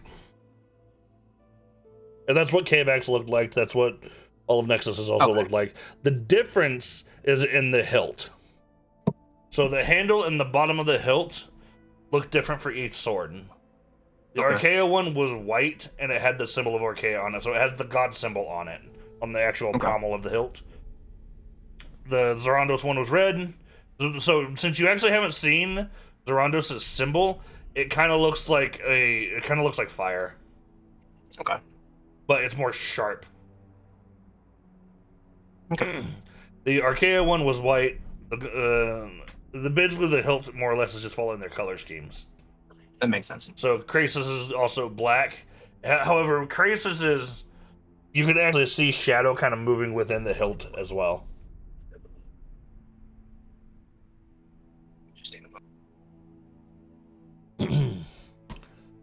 And when you draw the sword, those veins you saw on KVAC's sword form across this, but they dissipate, like it's almost like it's going through it and then out of it. Okay. But you don't actually see them leaving the sword. Ugh.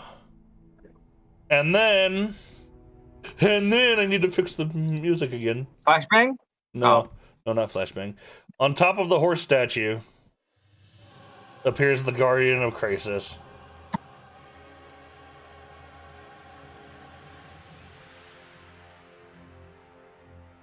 Oof. Please roll initiative. Oof. He goes, woof.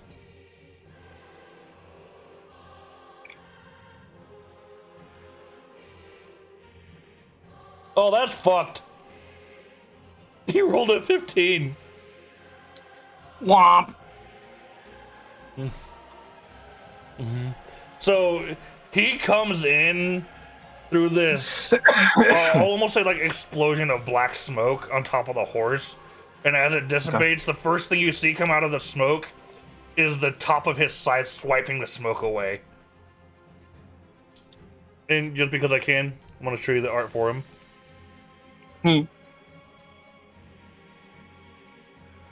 Nice. And for his first attack, he is going to... He doesn't even like really jump. He more hovers off of this and lands right next to you. And he does 3 scythe attacks on you.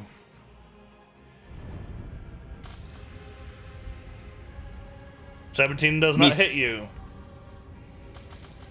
That one's a hit. that was it. Jesus. So when it hits you, it does this initial damage, plus some radiant damage that requires you to make a con save.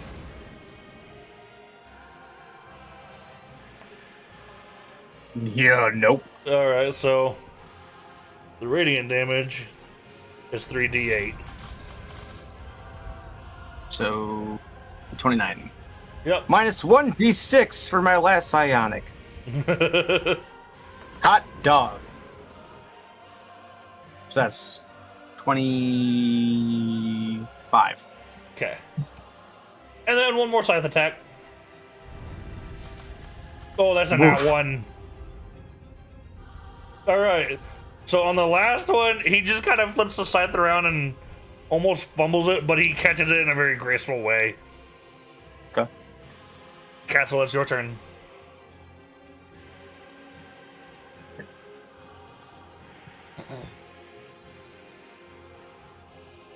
Oh, also, the Krasis Godsword, aside from its normal hits, does have a special ability. It's called Soul Siphon.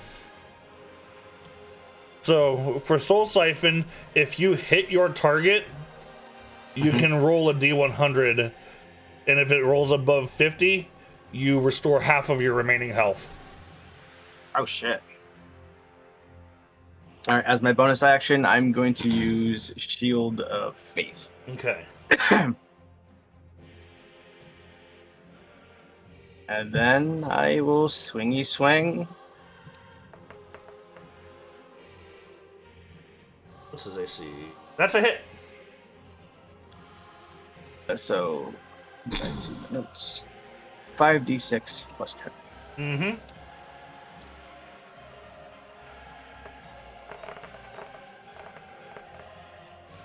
For my great weapon fighting, those ones are 3s. Okay, So 21. No, not 21. 19. No, that would be 19 plus 10, yeah. so 29. 29, and then I roll a d100. And if it's above 50, I... Yep.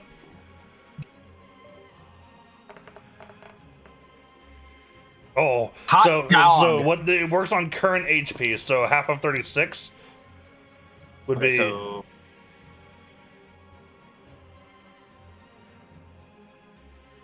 It's like 18? Yeah, 18.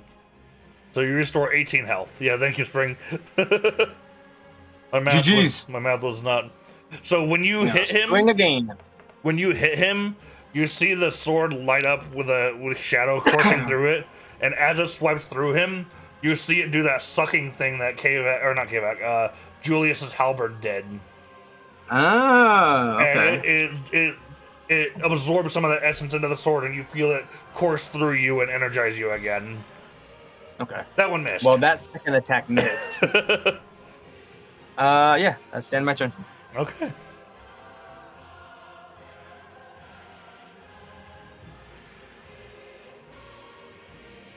Okay.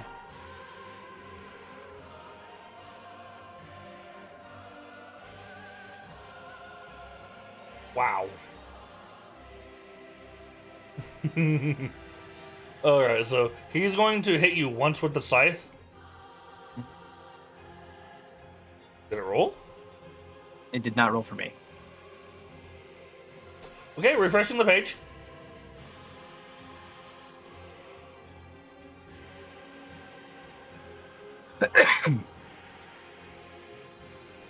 There we go. There it goes. That literally just hit me. Alright. Alright, that and then make an 18 con save. Damn it. Alright, so you take the 18 plus 13. 13, that's 31. Okay. And then he uses a bonus action to cast Misty Step, and he teleports back on top of the horse. And that's the end of his turn. All right.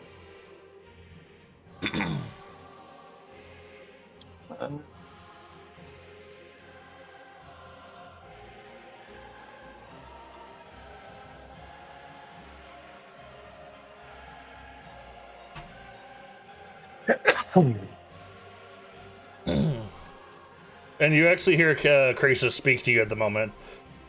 You remember, Castle, you currently have ownership over this God Sword. Whether you leave here alive or not depends on killing this Guardian. But with ownership comes a power that no others can wield. Remember that. And I want you to roll me a history.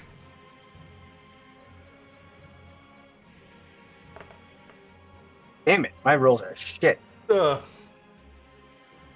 you are recalling a little bit of the way that Kavak threw his sword around.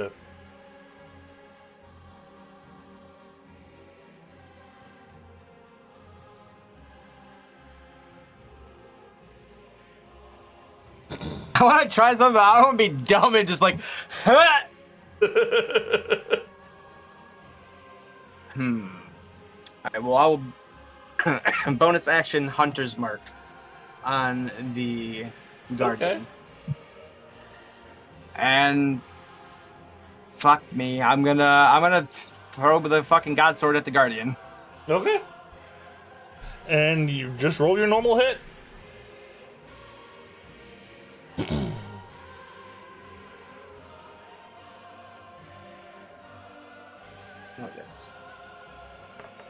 Oh. Yeah, that's a hit. That's a hit. Roll your damage and your D100. So, oh, I didn't want to do that. God damn it. 5. So 13 plus 10, so 23. Those 2s are 3s. Because of my great weapon fighting. So 26. Plus 10. No, that's 16 plus 10. Right. And then the D6 for Hunter's Mark. Okay. And the other 2 charges of my Blazing Wrath. Okay. So that is 68. Oops. Where's this?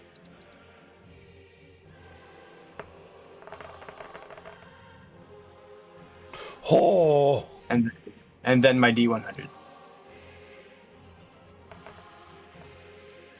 Yep. Yay, half So, my HP. I'm gonna round up, so heal 12.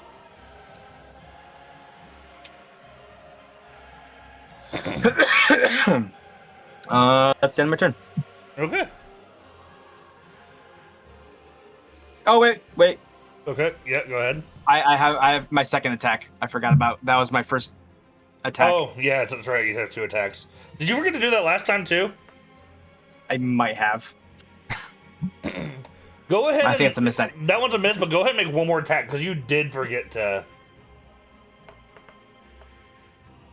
That's a hit. Going to hit.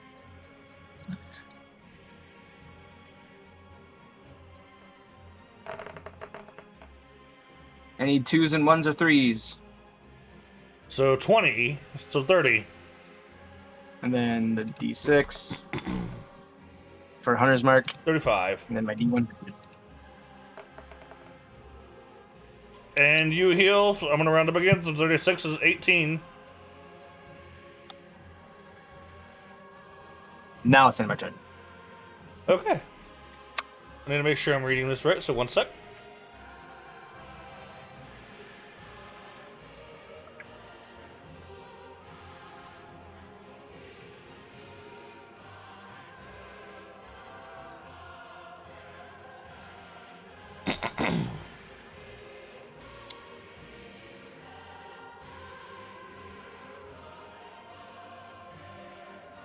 Yep. That's fucked. Okay. So, he's going to cast a spell called Circle of Death. Yay! The actual spell's radius is 60 feet. His is only going to be 15. Okay. However, it is centered on you. You need to make me DC 18 con save.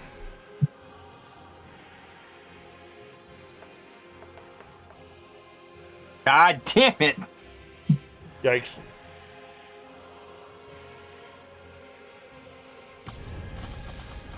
Brother. And for the start of your his turn, every time you are in that circle, you take that damage again, or you roll for that again. So you might want to get the fuck out of there. That's yeah, bud. Yo, you do be correct in there, bud. Oh, yeah. Bruh. That's the end of his turn. Yeah, I'm gonna. Let's see. Bonus action. Yeah, I got plenty of space. I'm gonna just not bonus action because that's more less than my movement speed. So I'm just gonna move and swing. That's a hit. God damn. It's a good thing you picked the God Sword that heals you. Yeah, no shit. Oh, fucking 34 A. Fucking plus A. the Hunter's Mark. Almost fucking max damage on that. Then my D100.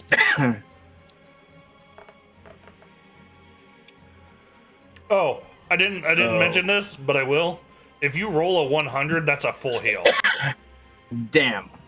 I can do this one. It's easy. It's 12. I'm gonna hit him again. Or try to. That's still it. Woof.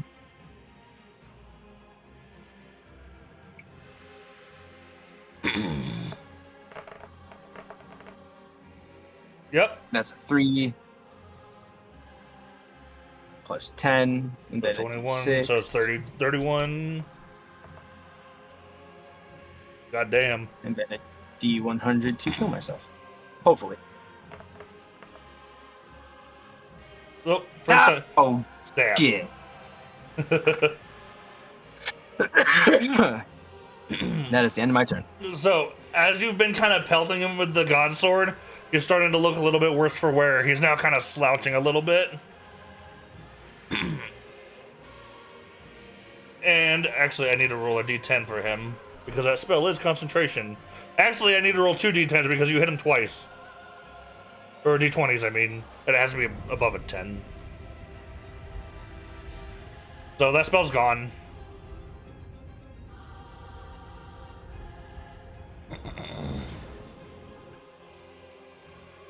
Okay.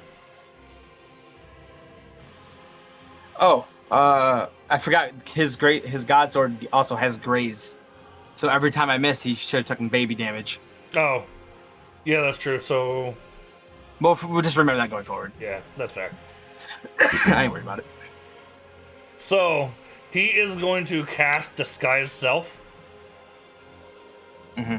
And he is going to turn himself into Matthias.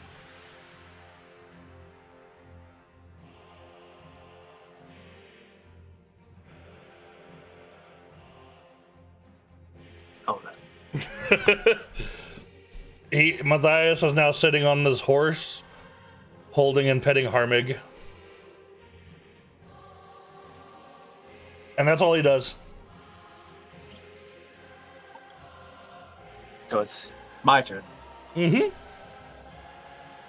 A slight hesitation before correcting his posture and gripping that sword. Very quietly, he's going to say, "I'm sorry, but you're already dead," and he's going to swing. Okay.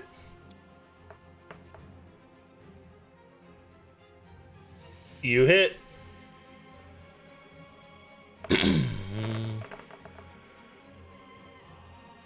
That's a lot of 3s.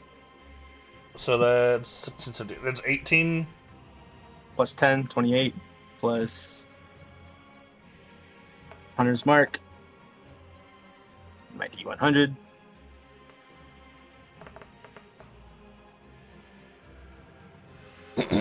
Oh, nice. That's 18. And as you throw the sword at him, it sticks straight into his chest, and he starts to fall down the back of the horse, and he's like, "Castle, why?" Mm. And he just falls off the back of the horse. Yeah, I'm gonna swing again. And He's on the other side of the horse now. He fell off. Oh, okay. So you do need to move.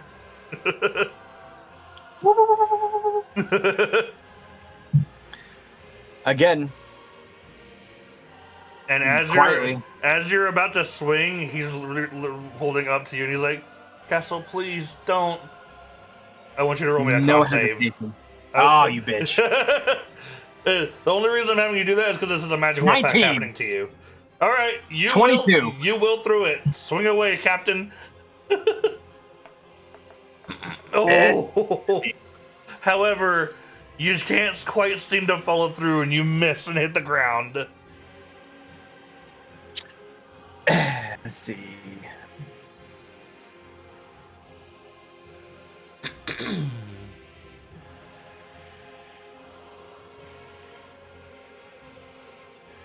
I'm going to cast Divine Favor. Until the spell ends, my attacks will also deal 1d4 radiant damage on hit. Okay. That's the end of my turn. So, this time, he's still going to stay as Matthias, but now he's going to stand up, and he's going to be wielding the scythe. Okay. Which means I need to swing. Better. That's a solid hit, Captain. All right. And then roll me an 18 con save to take full or half. Nope, I'm taking full damage. Okay, 16 plus 19. 35? Yes. And he grabs the scythe and he goes into more like an upward swipe, and he's like, "How could you do this to me, Castle?" And he swings at you again.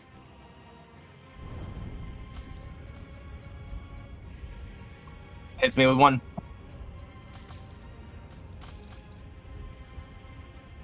Let me stop you there. I'm down. Okay. So you go down. As you go down, the Matthias-ism disappears. Maybe if I can delete it. Fucking. You're doing your best. I'm trying, okay? You're doing your best. This is what I get for having to make this screen small. So, the Guardian of Krasis is now hovering over you. Yeah, normally at 0 health you are unconscious, but for the sake of what's going on here, I'm going to say you're still conscious. So you can see what's happening here. He's holding his scythe to your neck. And you hear the Guardian speak, and he says, "You have shown will to control the darkness. You carry yourself with a strength that not many can muster." And then he casts Cure Wounds on you. Bitch. So, I don't remember the exact dice. I think it's D6s for him. So this is how much you heal for.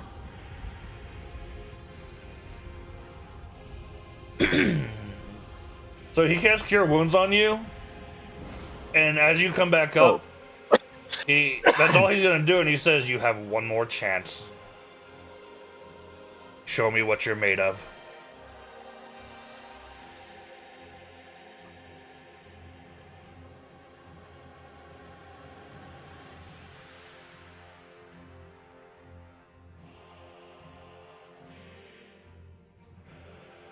Fuck it. Yep. All I got is my straight up attack, so that's what we're doing. Okay. That's a miss. That's a hit, actually. I clenched. So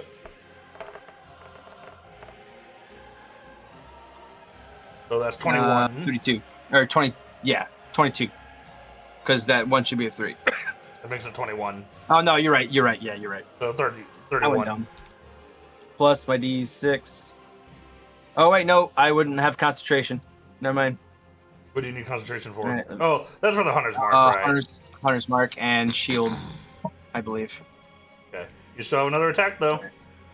Yep. I'm also going to roll the healing. Right. Woof. Woof.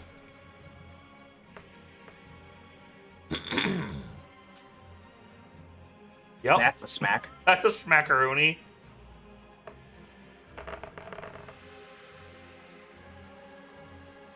$19.29. Normally, I don't like to tell you HP amounts, Rob, but you hit him for exact. Which means the extra damage isn't needed. There's no more extra damage. You'd still heal. So, you swipe through him, and at this point, he grabs his scythe, and he is getting into a multi-hit clash with you, as he is trying to actually take you down now. You manage to get one more solid swing and knock the scythe out of not out of his hand, but you break his guard. Now please describe your kill. So as the multi-clash is happening and I break his guard and I go to follow up with that one more swing, Castle is going to be flooded with visions of the 3 paladins, Julius, Matthias' death, the 2 that died by Raversive, and he's just going to scream as he cleaves it sideways across his throat. As you jump up and cleave him. And Ferran. Ferran was the last image he saw. Oh, perfect. You take your swing, and you effectively decapitate the Guardian. The Guardian dissipates into a cloud of smoke.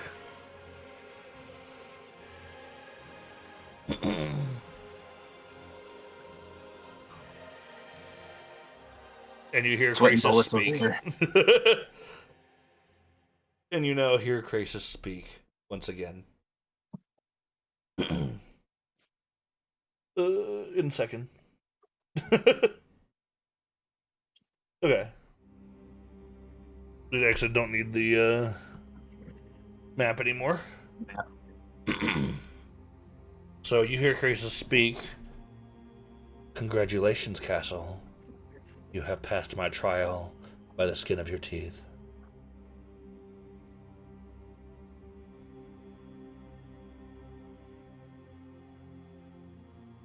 Castle's like heavily breathing at this point. And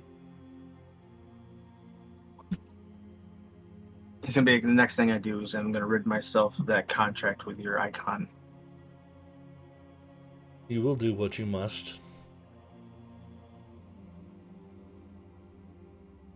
I understand your mission, you feel, is dire.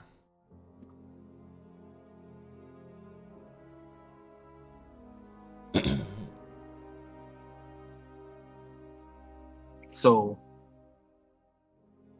this icon of yours, he has a shard in his chest. Indeed, he does. Does he actually serve you? It's been seemingly imprisoned. He is one of my demons, after all.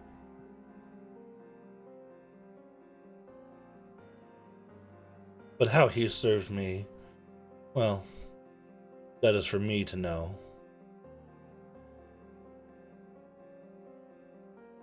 Fair enough. You see, Castle, understanding your own darkness and wavering through it as you have is a testament to the strength and resolve you hold. However, you also still seem conflicted in many ways. I feel like you see darkness as an evil.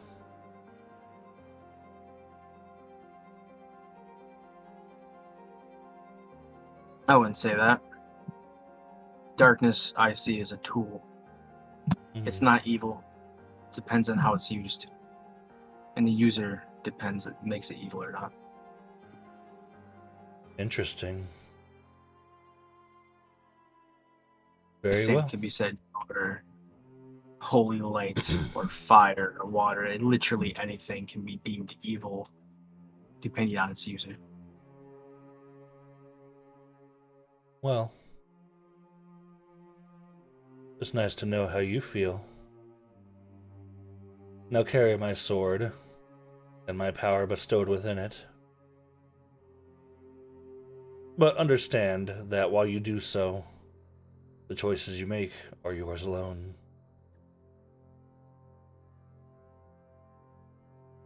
always have been. And then Cass is gonna magnetically connect it to his back like every great sword user because you don't see a sheath. Very well. Perhaps we'll speak again one day. But if not, best of luck to you on your mission. And farewell. Cass is gonna